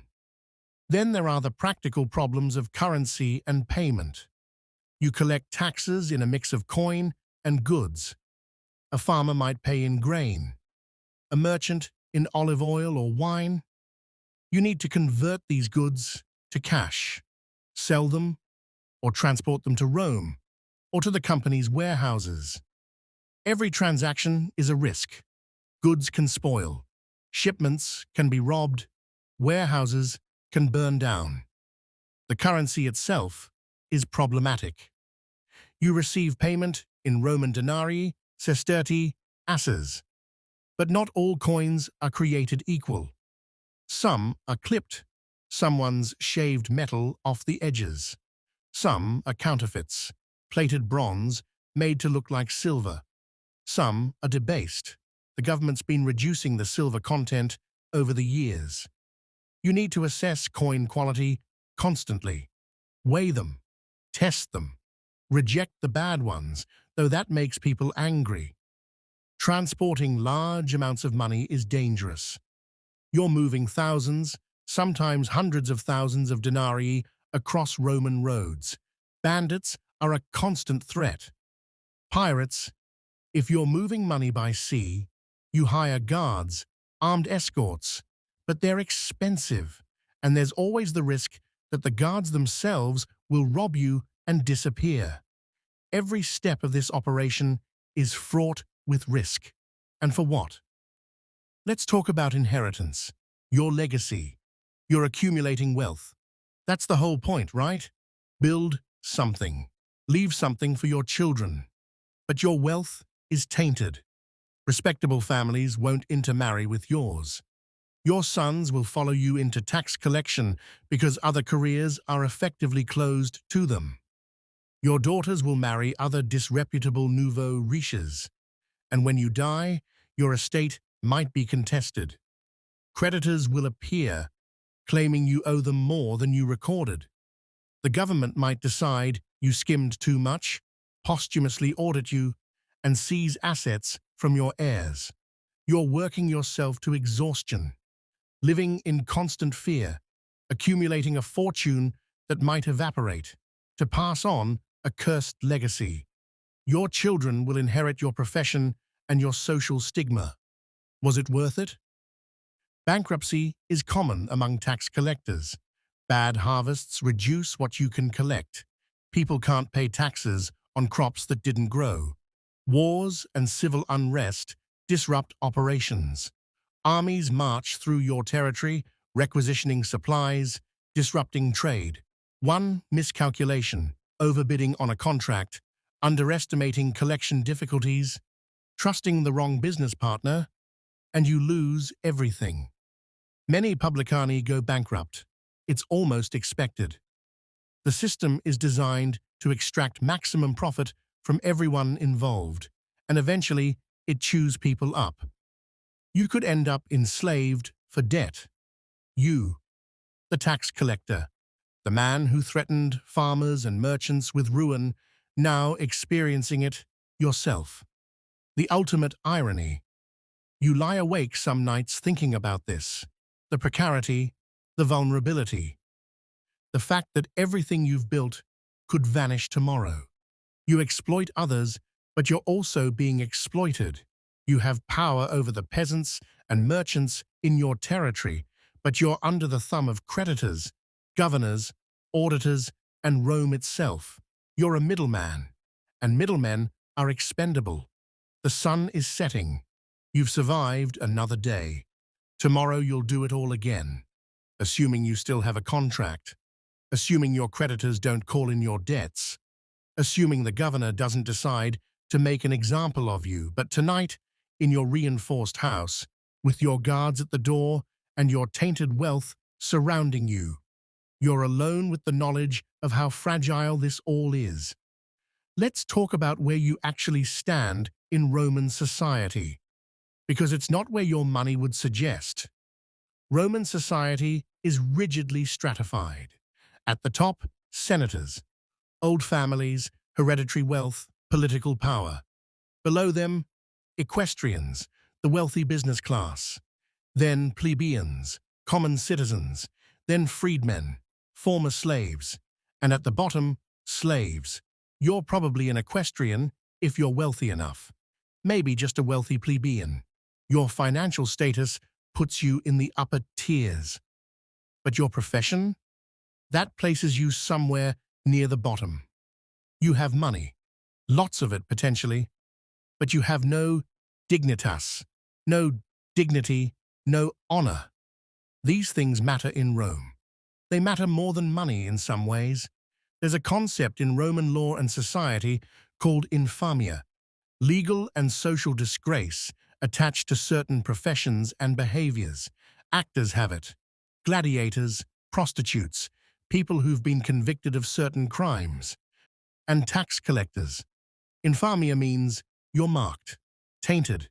There are things you legally cannot do, offices you cannot hold. But more than that, there's the social weight.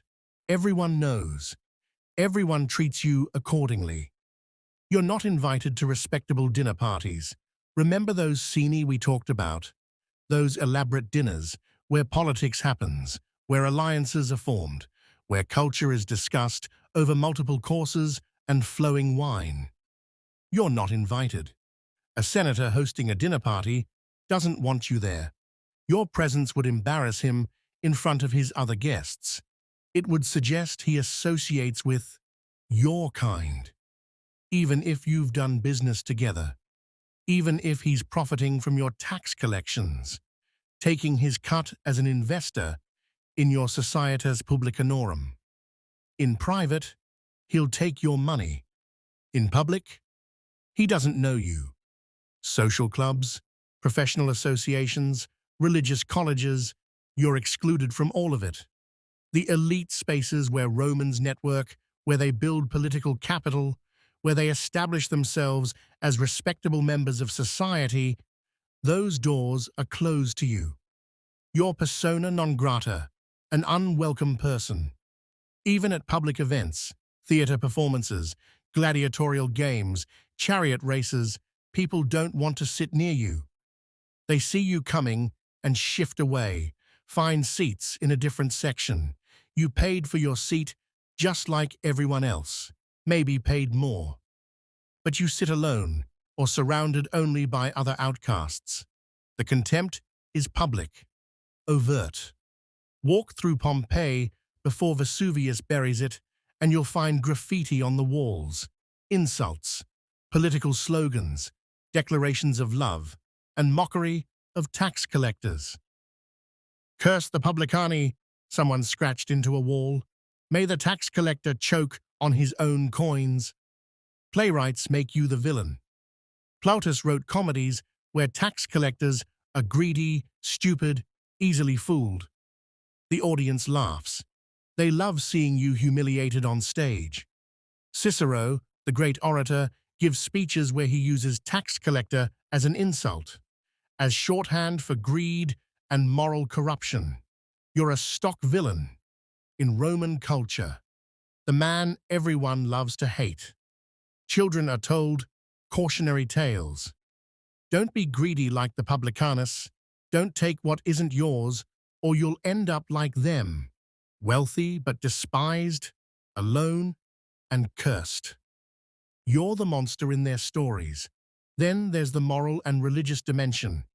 Roman morality prizes certain virtues: pietas, duty to gods, family and state; gravitas, seriousness, dignity; virtus, courage and excellence; dignitas, worth and reputation.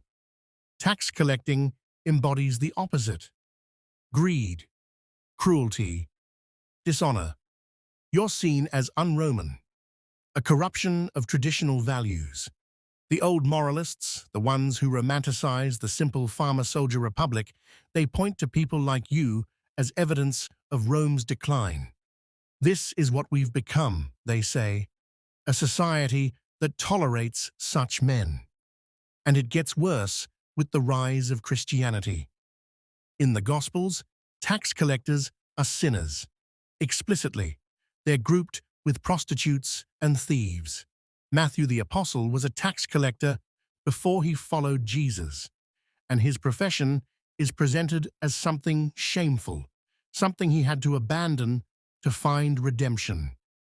Early Christian communities in Rome hear these stories.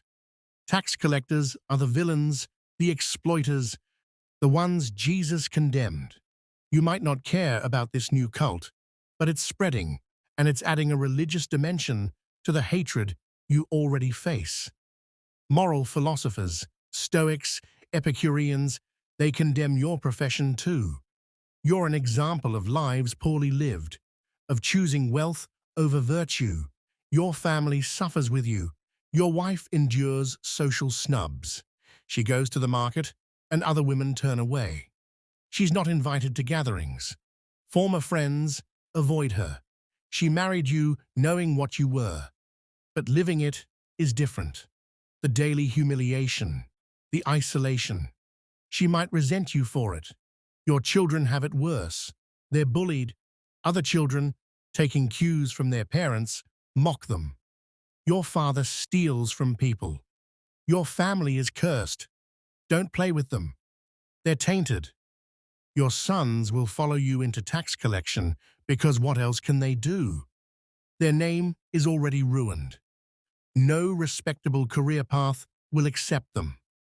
Your daughters will struggle to find husbands.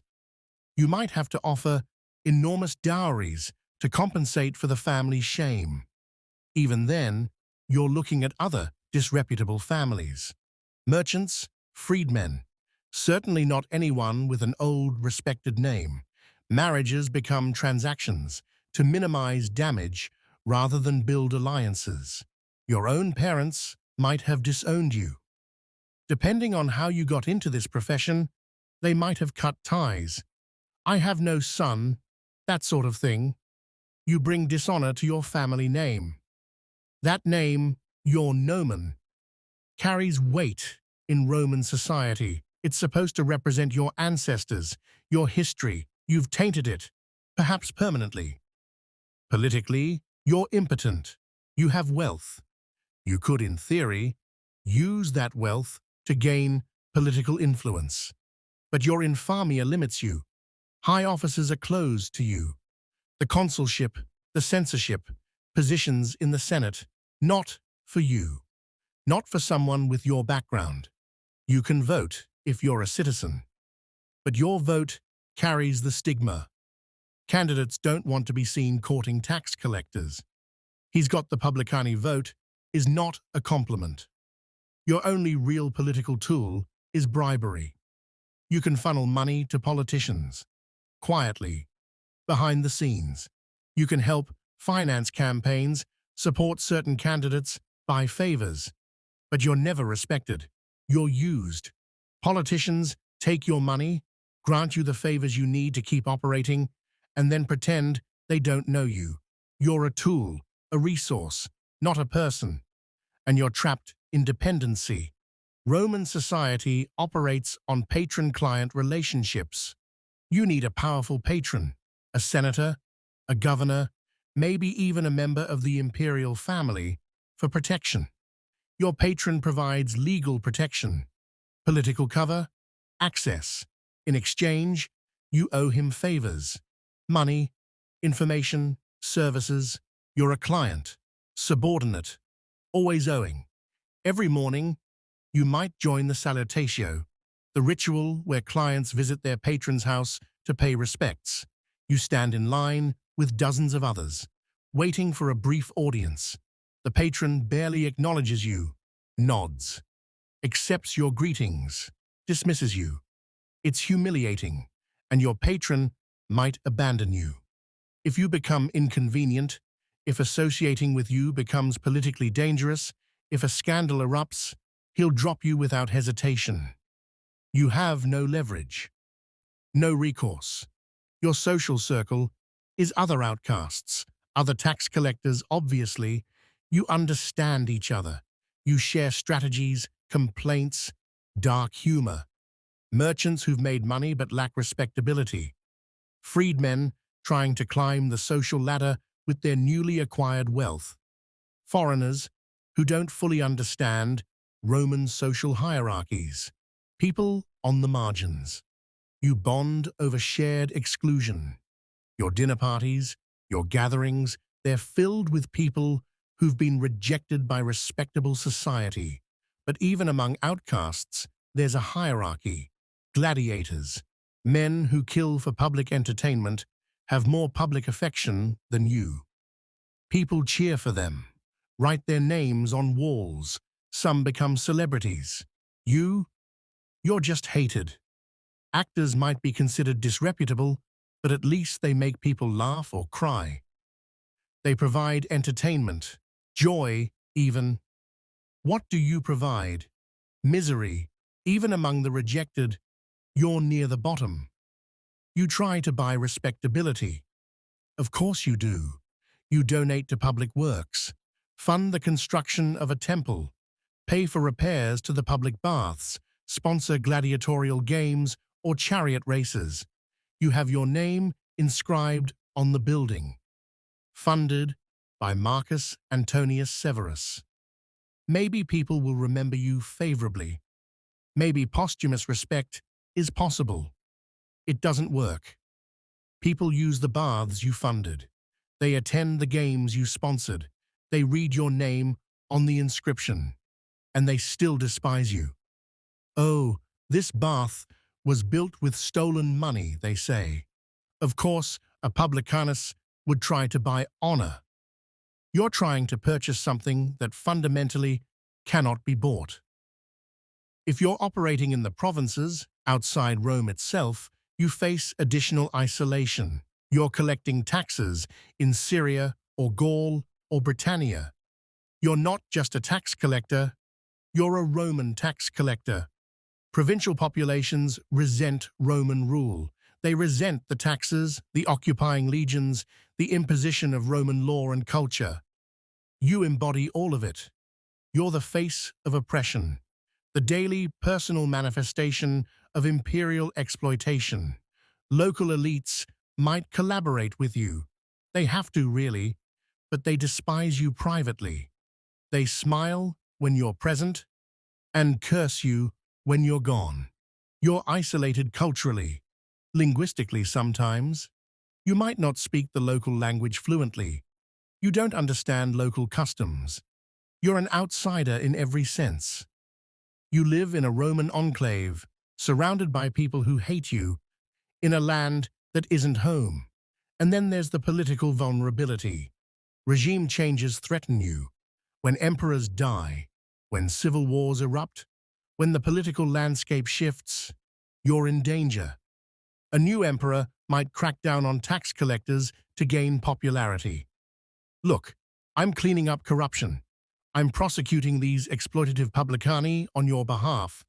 You become the scapegoat, the easy target. A few high-profile prosecutions, public trials, executions maybe, or exiles. The mob loves it.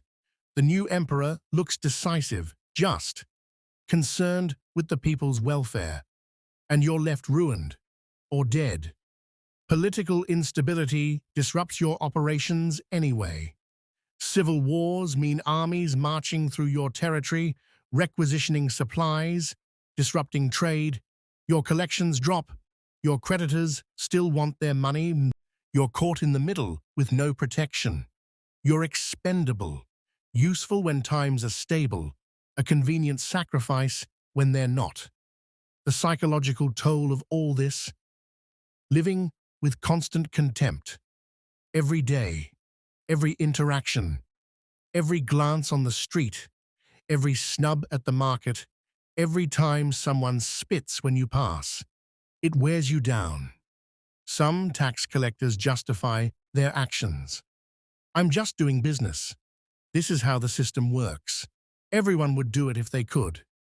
Others become bitter, cynical. They hate me anyway. I might as well earn it. Take everything I can. Some embrace the villain role.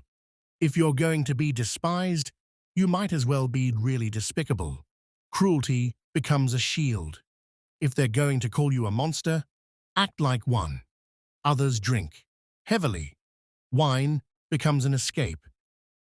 A way to numb the daily humiliation, the isolation, the fear. You might not have chosen this life. Maybe you inherited it. Maybe you fell into it out of desperation, needing money. Maybe it seemed like a good opportunity once. But now, you're trapped. You can't leave. What would you do? Your name is ruined. Your skills are specific to this profession. You've made too many enemies to simply walk away. So you continue, day after day, collecting, accounting, bribing, threatening, surviving. Wealthy, powerful, in a limited sense, and utterly, profoundly alone. The house is quiet tonight. The guards are at their posts. Your wife is in her room. Your slaves are in their quarters, whispering things you'd rather not hear. You sit in your tablinum, surrounded by ledgers and coin, in a house that cost a fortune. And you've never felt more isolated. Tomorrow you'll wake up and do it again, because what else is there? But tonight, you're just tired. Tired of the hatred, tired of the fear, tired of pretending any of this is worth it. Let me tell you what this job does to your body, what it costs physically to be a tax collector in the Roman Empire, because it's not just the fear of assassination or the moral degradation. It's the daily grinding destruction of your physical health. I'm 38 years old. I feel 60. My back is a constant source of pain. Years of traveling in wagons on Roman roads, which are excellent roads, the best in the world, but still jarring and brutal on your spine. Hours sitting at tables, hunched over wax tablets and scrolls, counting coins, reviewing contracts. My lower back seizes up regularly, sharp pain that shoots down my leg. Some mornings I can barely stand upright. My joints ache, knees, shoulders, hands. The constant movement, the physical strain of travel, the tension of always being ready to fight or flee. My hands hurt especially, from writing, from counting money, from gripping my sword hilt when threats emerge. Arthritis is setting in early. I have chronic digestive problems. Ulcers, I think, though Roman doctors call it an imbalance of bile. Burning pain in my stomach, especially when I'm stressed, which is always. I vomit sometimes, blood-tinged. I eat bland foods to manage it, but the pain persists. I don't sleep. 3, maybe 4 hours a night, and that's broken, restless sleep. Every sound wakes me. My heart races for no apparent reason. I lie awake, calculating threats, replaying violent encounters, worrying about money and contracts and enemies. The exhaustion is cumulative and crushing. My eyes are failing. All that reading by oil lamp and inadequate daylight. Contracts, census records, account books, squinting at small writing in dim light for hours. My vision is blurry now. I hold documents at arm's length to read them. I'll be blind in another decade if I keep this up. Roman doctors don't understand stress. They don't have a concept for what chronic fear and moral anguish do to the body. When I describe my symptoms, the racing heart, the insomnia, the digestive pain, the headaches, they talk about imbalanced humors. Too much black bile, they say. Melancholic temperament. Their treatments are useless or actively harmful. Bloodletting to balance my humors. They open a vein and drain blood into a bowl until I'm weak and dizzy. This is supposed to help. It doesn't. Purging. They give me substances to make me vomit or defecate violently. To expel the excess bile, they claim. I spend hours in agony, evacuating everything from my system, and then they tell me I should feel better. I feel worse. Enemas. I won't elaborate on the indignity. They prescribe herbal remedies. Some work. Willow bark tea genuinely helps with pain and inflammation, but most are worthless superstition. Ground beetle wings in wine, prayers to Asclepius, amulets to ward off ill health. For severe pain, there's opium. Expensive, rare, effective. It dulls everything: physical pain, emotional anguish, moral awareness. I use it more than I should. When the pain is unbearable or the fear overwhelming, I dissolve a small amount in wine and drink myself into temporary peace. But it's dangerous. I've seen men become dependent, needing larger and larger doses eventually unable to function without it. Roman medicine is better than nothing, better than what barbaric tribes have beyond the frontiers. But it's still primitive.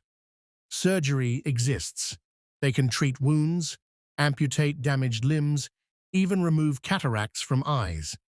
Military doctors are skilled at dealing with battlefield injuries, but there's no anesthesia beyond alcohol and opium, which are expensive and not always available.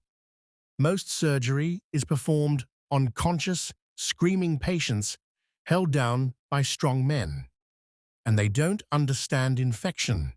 They don't know that invisible organisms cause disease. So wounds get contaminated. Post-surgical infections kill frequently. A simple cut can turn septic and kill you if you're unlucky. I've seen men die from infected blisters, from minor wounds that festered and spread poison through their bodies. I can afford doctors. That's one benefit of wealth. I can hire a medicus, preferably a Greek one, since Greek physicians are considered the most skilled. Some wealthy Romans have private physicians attached to their households. I'm considering that arrangement, though it feels like an admission that my health is deteriorating beyond casual treatment. But even the best doctor can't cure what's wrong with me. Chronic pain has no cure in Roman medicine. You endure it. You manage it with willow bark and opium and wine. But you don't get better. The cities themselves are health hazards. Roman urban centers are marvels of engineering. Aqueducts bringing fresh water, sewers carrying waste away, public baths promoting hygiene. But they're also densely populated, which means disease spreads rapidly. Malaria in marshy areas. Rome itself has malaria, the bad air, from the marshes around the Tiber. Many Romans suffer recurring fevers every summer. The fever comes, you're bedridden for days or weeks, then it passes. Until next time. It weakens you cumulatively, and eventually it kills you. Tuberculosis spreads in crowded tenements, the wasting disease. I've seen people consumed by it, coughing blood, growing skeletal before they die. Dysentery and typhoid from contaminated water. Despite the aqueducts, water sources get polluted. One bad well can kill dozens. And lead poisoning. This is insidious because we don't recognize it. Lead pipes carry our water, lead cookware, lead cups. We even add lead acetate to wine as a sweetener. It makes cheap wine taste better. We're slowly poisoning ourselves.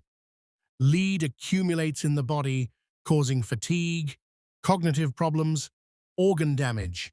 It's killing us gradually, and we have no idea. The air in Roman cities is polluted. Smoke from thousands of cooking fires, from forges and workshops, from the cremation grounds outside the city walls. On still days, the air is thick and grey. You breathe it in, and it leaves a residue in your lungs. But beyond the slow deterioration from health hazards, there's the immediate violence of my profession. Physical confrontations during collections are common. Angry taxpayers who shove me, punch me, grab my clothes. My guards usually intervene before it escalates, but not always fast enough. I've been punched in the face more times than I can count. Split lip, black eyes, bruised ribs. Last year, a merchant I was collecting from threw me against a wall. Big man, angry about customs duties on his imported goods. My guards subdued him quickly, beat him severely. But I had a concussion, dizziness and nausea for weeks, still get headaches from it. My own guards can be dangerous. If they decide to betray me, I'm defenseless. They're trained fighters, and I'm not. A guard who accepts a bribe to look the other way during an ambush, or who actively participates in an assassination attempt, this is a constant fear. I carry scars, knife wound on my left forearm from a fight 3 years ago.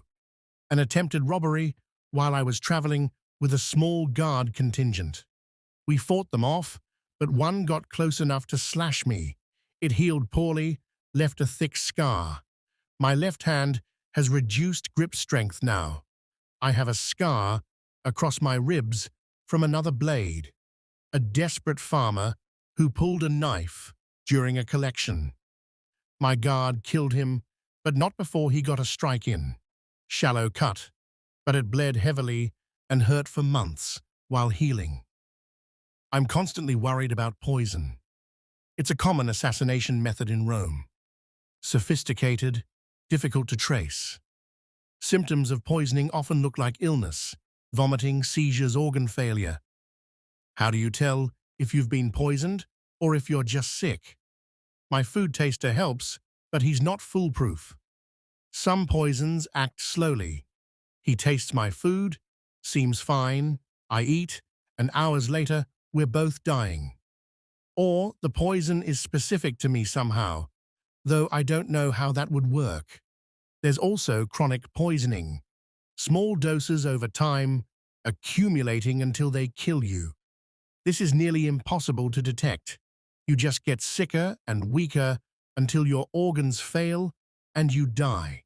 Could be disease, could be poison. Who knows?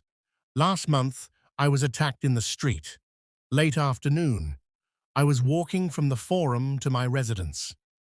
2 guards with me, but the crowd was thick. A man bumped into me, seemed accidental. Then I felt a sharp pain in my side. He'd stabbed me. Small blade, quick thrust, then he disappeared into the crowd. My guards tried to pursue, but lost him in the press of people. The wound wasn't deep, hit a rib, which probably saved my life. But it bled heavily. We got back to my house, and I had a doctor treat it. He cleaned the wound with wine, applied honey to prevent infection. Honey does work, somehow, and bandaged me tightly. I was bedridden for a week, but the physical wound healed. The psychological impact hasn't. I can't walk through crowds anymore without panic. My heart races. I see threats everywhere.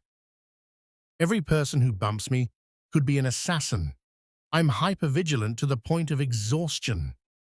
Romans don't have a concept for what we'd call trauma or post-traumatic stress. They recognize fear, certainly, cowardice versus bravery, but the lasting psychological damage from surviving violence repeatedly, that's not something they understand or discuss. But I experience it. The nightmares, the intrusive memories of violent encounters, the constant state of alarm. My body is perpetually ready for fight or flight, and it's destroying me. So I self-medicate. Wine, mostly. Romans drink wine constantly anyway. It's safer than water, since the alcohol kills some pathogens. But I drink beyond what's normal. I start in the afternoon and continue through the evening. It dulls the fear and the guilt. It lets me sleep, sometimes.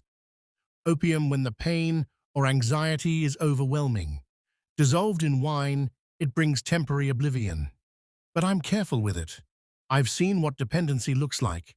Men who can't function without it, who spend all their money procuring it, who deteriorate into shadows of themselves. I limit my use, but the temptation is always there. The promise of escape from this endless fear and pain. Herbal sedatives, valerian root, poppy seeds, henbane in small doses. These help me sleep when wine isn't enough. But they're unreliable and sometimes dangerous. Henbane can kill you if you miscalculate the dose. My coping mechanisms are self-destructive. I know this.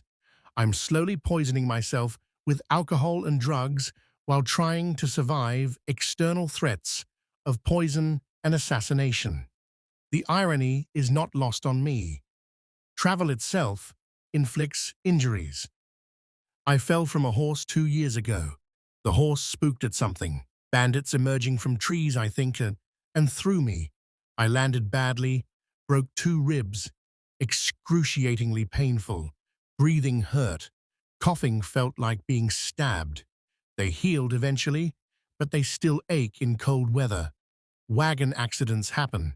Wheels break, axles snap, horses bolt. I've been thrown from wagons twice. Sprains, bruises, once a fractured wrist. The wrist healed crooked. It aches constantly now. Minor wounds are dangerous because of infection. A cut from a blade, a scrape from falling, even a bad blister from walking. In the heat of summer or the dirt of travel, these can become infected. The wound turns red, swells, fills with pus, fever develops. Sometimes the infection spreads through your body, red lines up your arm or leg, heading toward your heart. When that happens, you usually die. I've been lucky so far, but luck runs out. And here's the terrifying reality. There's no retirement. No pension system for tax collectors. No social safety net. I work until I die or become too incapacitated to continue. And if I become incapacitated, I lose everything. One serious illness that prevents me from working means I can't fulfill my contract, can't collect taxes, can't generate revenue. My investment is lost. My debts come due. I lose my position, my income, everything. My family's survival, when I have one, if I have one, depends entirely on my continued exploitation of others. I must stay healthy and alive enough to keep extracting wealth from desperate people, or my own family joins them in poverty. This is the brutal logic of Roman economic life for people like me. There's no safety net, no disability support, no retirement benefits. You accumulate wealth while you can, hoping you save enough to survive if you become unable to work. But most publicans don't accumulate that much. They spend it on protection, bribes, and displaying the status that keeps them safe. So I'm trapped in a cycle. I must keep working despite deteriorating health because stopping means financial ruin. But continuing destroys my health further. It's unsustainable, and I know how this ends. I'll work until my body gives out, or someone successfully kills me. Here's the bitter irony. Rome prides itself on civilization, on law, order, culture, engineering marvels, and I benefit from that civilization. I travel on Roman roads, the best roads ever built. I drink water from aqueducts, engineering wonders that bring clean water across miles. I visit bathhouses, public health infrastructure available even to non-elite citizens. Roman civilization has produced literature, philosophy, art, architecture. It's created a legal system that theoretically protects citizens and their property. It's built an empire that brings peace, the Pax Romana, across the Mediterranean world. But that civilization doesn't protect me from the violence I've provoked through my role in the system. It doesn't heal my stress-induced illnesses. It doesn't ease my chronic pain. It doesn't shield me from assassination attempts or riots or poisoning. I live surrounded by the fruits of civilization while experiencing the brutal violence that underlies it. The roads that let me travel also let bandits ambush me.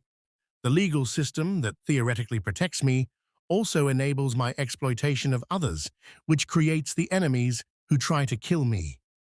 The wealth I accumulate through Rome's tax system comes at the cost of my health, my peace, and possibly my life. I'm being destroyed by this job, body and soul. My back hurts constantly. My digestion is ruined. I can't sleep. I'm slowly going blind. I'm numbing myself with wine and opium. I carry scars from multiple assassination attempts. I jump at shadows and see threats everywhere. And yet I continue. Because what choice do I have? I've committed to this path. I've made enemies who won't forgive me if I stop. I've invested everything in this contract. I have to see it through, even as it kills me slowly. The sun is setting now. Another day survived. I return to my fortified residence, my guards surrounding me. I pass through the barred door, hear it lock behind me. My food taster samples my evening meal. I drink wine, too much wine, and feel the tension in my body ease slightly. Tomorrow I'll do it all again. Travel to another village, collect taxes, ruin more lives, return alive if I'm lucky. Every day the same grinding cycle of fear, violence, and physical deterioration. This is what it means to be a tax collector in Rome. This is the price of the wealth I'm accumulating. This is the cost of serving the empire's need for revenue. And as I sit here in my fortified room, drinking wine to dull the pain and fear, I wonder, is it worth it? Is the money worth the destruction of my body and the constant terror? Is the status worth knowing I'm hated by everyone, including myself? I don't have a good answer. But the question haunts me as I try, once again, to sleep with my sword within reach, and my ears alert for sounds of danger in the night. The sun is setting. You're home, finally. Your guards nod as you pass through the reinforced door. One of your slaves takes your cloak. Another brings water for you to wash your hands and face. The dust of the streets, the grime of the day. You head to your tablinum, your office, and the real work begins. Counting. The day's collections are laid out on your desk. Coin, denarii, sestertii, some asses, a mix of quality. You weigh them, test a few. Some are good, some are clipped or debased. You set aside the questionable ones. There are goods too. A promissory note from a merchant who couldn't pay in cash. You'll have to collect later, assuming he doesn't disappear. A sack of grain from a farmer. Some olive oil in amphorae. You record everything in your ledgers. Or rather, you dictate to a scribe while you calculate. Your Greek slave, the educated one, writes carefully in neat columns while you pace. Income. Expenses, what you owe Rome, what you owe your creditors, what you need to pay your staff, your guards, your household. The math is anxiety-inducing. Are you on track to meet your contract obligations? Will you profit this month, or are you falling short? Every shortfall is a threat to your livelihood, to your family, to your freedom. You run the numbers again and again, searching for errors, for ways to stretch the collections further, to classify something as a business expense and skim a bit more for yourself. It's late.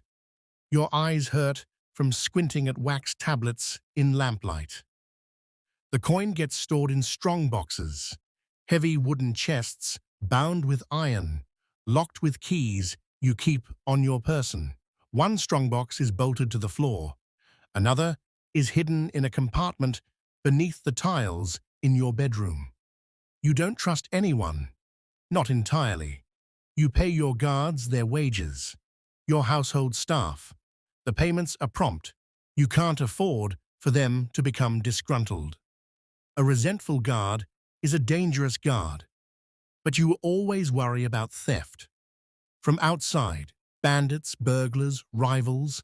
From inside, slaves who know where you keep your money. Guards who might decide that robbing you is easier than protecting you. You sleep lightly for a reason. Dinner is waiting. The kina, the main Roman meal, served in the late afternoon or early evening. Your cook has prepared multiple courses because you can afford it, and because eating well is one of your few pleasures. Gustachio, appetizers, olives, cheese, some salted fish, maybe eggs or a light salad. Prima mensa, the main courses. Roasted pork with garum and honey. Lentils cooked with onions and herbs. Some kind of fish, if it was available at the market.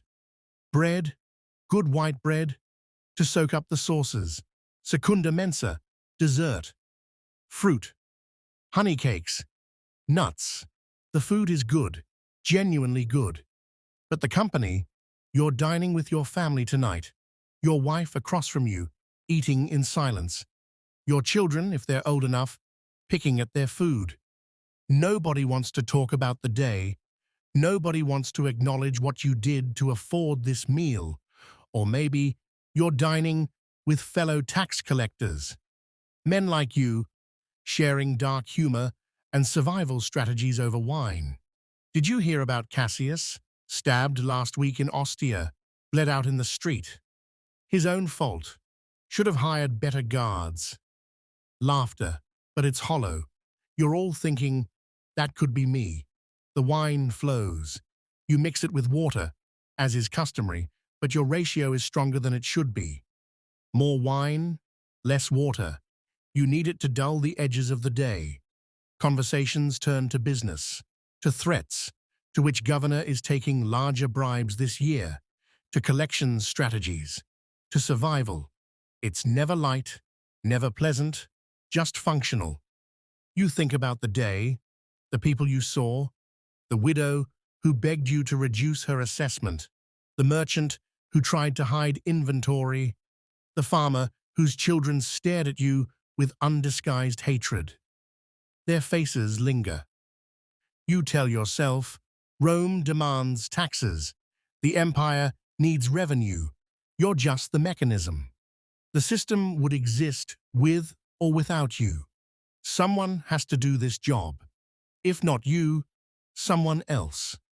These justifications circle in your mind, well-worn paths of thought you've traveled countless times, but the cognitive dissonance gnaws at you. You're wealthy. You live in a nice house. You eat good food. You can afford luxuries most Romans never experience. And you're miserable. The loneliness is crushing. Your wife might resent you. She knew what she was marrying, but living it, the daily snubs, the isolation, the fear, that's different. She doesn't look at you the way she used to. Or worse, she's accepted it. She's become hard, indifferent to the suffering your profession causes, and that bothers you more than her resentment would. Your children will inherit your shame, your wealth, yes, but also the taint, the social stigma that will follow them their entire lives. You have no real friends, only allies of convenience, people who tolerate you because they need you, or because they're just as despised as you are. You're isolated in your fortress home, protected by walls and guards and locks, wealthy, safe, more or less, but not happy. Wealth has bought you survival, but not happiness, not respect, not peace. As you lie in bed, that hard, small Roman bed with the wool-stuffed mattress, your mind churns with anxiety. Tomorrow, always tomorrow. Will there be an assassination attempt?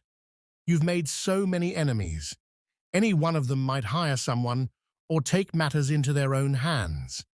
Will your collections fall short? A bad month? A poor harvest? Unexpected expenses? Any of it could put you in debt you can't repay. Will Rome audit you? Will they find the discrepancies you know are in your ledgers? Will a revolt break out in your territory? Provincial unrest, bandits, civil war, any of it could destroy your operations overnight. The worries cycle endlessly, an infinite loop of anxiety that never resolves, just renews itself each morning. You're trapped. You understand this now, if you didn't before. You're too deep to quit. You've borrowed money to pay Rome. You must collect to repay your creditors. The debt chains you to this profession. Your reputation is ruined. What other career is open to you? Who would hire a former tax collector for respectable work? No one. You're trapped in a cycle of exploitation and fear. Exploiting others to survive, living in fear of those you've wronged. The only way out is death or disaster. Maybe you die violently, stabbed by an angry debtor, assassinated by a rival, killed in a robbery. That's how most tax collectors end. Or you go bankrupt. Your creditors seize everything. You lose your home, your status, possibly your freedom. Enslaved for debt, the ultimate irony. Or maybe, if you're very lucky, you die old in your bed, surrounded by a family that resents you, having spent a lifetime accumulating wealth that brought you nothing but suffering. There's no happy ending for a publicanus. The brutal reality, Roman tax collectors are essential to the empire.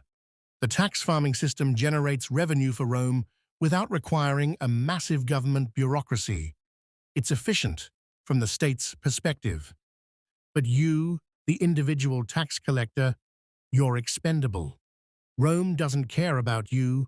Your creditors don't care about you. The people you collect from certainly don't care about you. You're a cog in the machine. And machines replace broken cogs. Most tax collectors die violently, broke, or both. Success means prolonging your suffering, living longer in this state of wealthy misery, accumulating more money that can't buy what you actually need. You lie there in the darkness. Your dagger is under your pillow, always within reach. The house is quiet, except for the guards' footsteps outside and the occasional creak of settling timber. You listen for sounds of intruders, for anything out of place. You wonder, will I survive another day? And then, do I even want to? Tomorrow you'll wake up before dawn. You'll go through the same routine, the same ablutions, the same breakfast, the same collection rounds, the same threats, the same hatred, the same anxiety. The cycle never ends, not until you do. Life as a Roman tax collector. Wealth built on suffering, others' suffering, and your own. You're both oppressor and victim. You exploit those below you. You're exploited by those above you. Rome chews you up and spits you out. The system is designed to extract everything, from the provinces, from the taxpayers, and from you. Everyone loses except the empire itself. In our modern world, we complain about taxes. We grumble about forms and audits and rates, but we have fair taxation systems, at least in theory.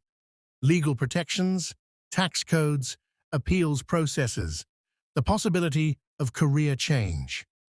In ancient Rome, you were born into a role or forced into one by circumstance, and escape was nearly impossible.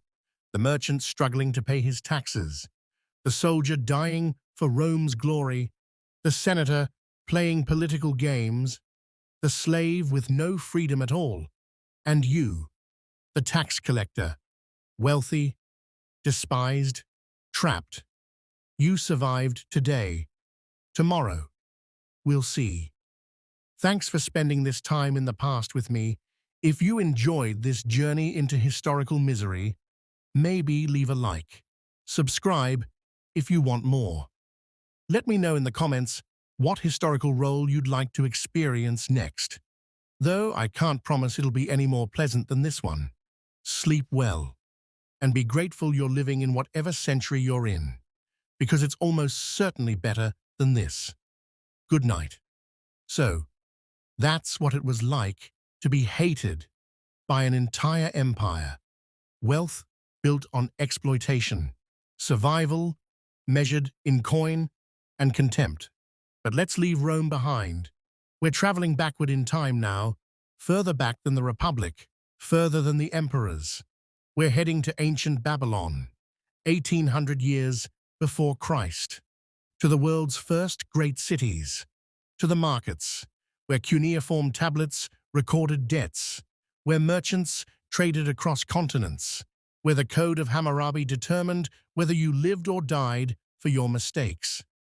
Let's step into the chaos of the ancient market, the shouting, the haggling, the dust and heat, where one wrong transaction could cost you a hand or your life. Welcome to Babylon.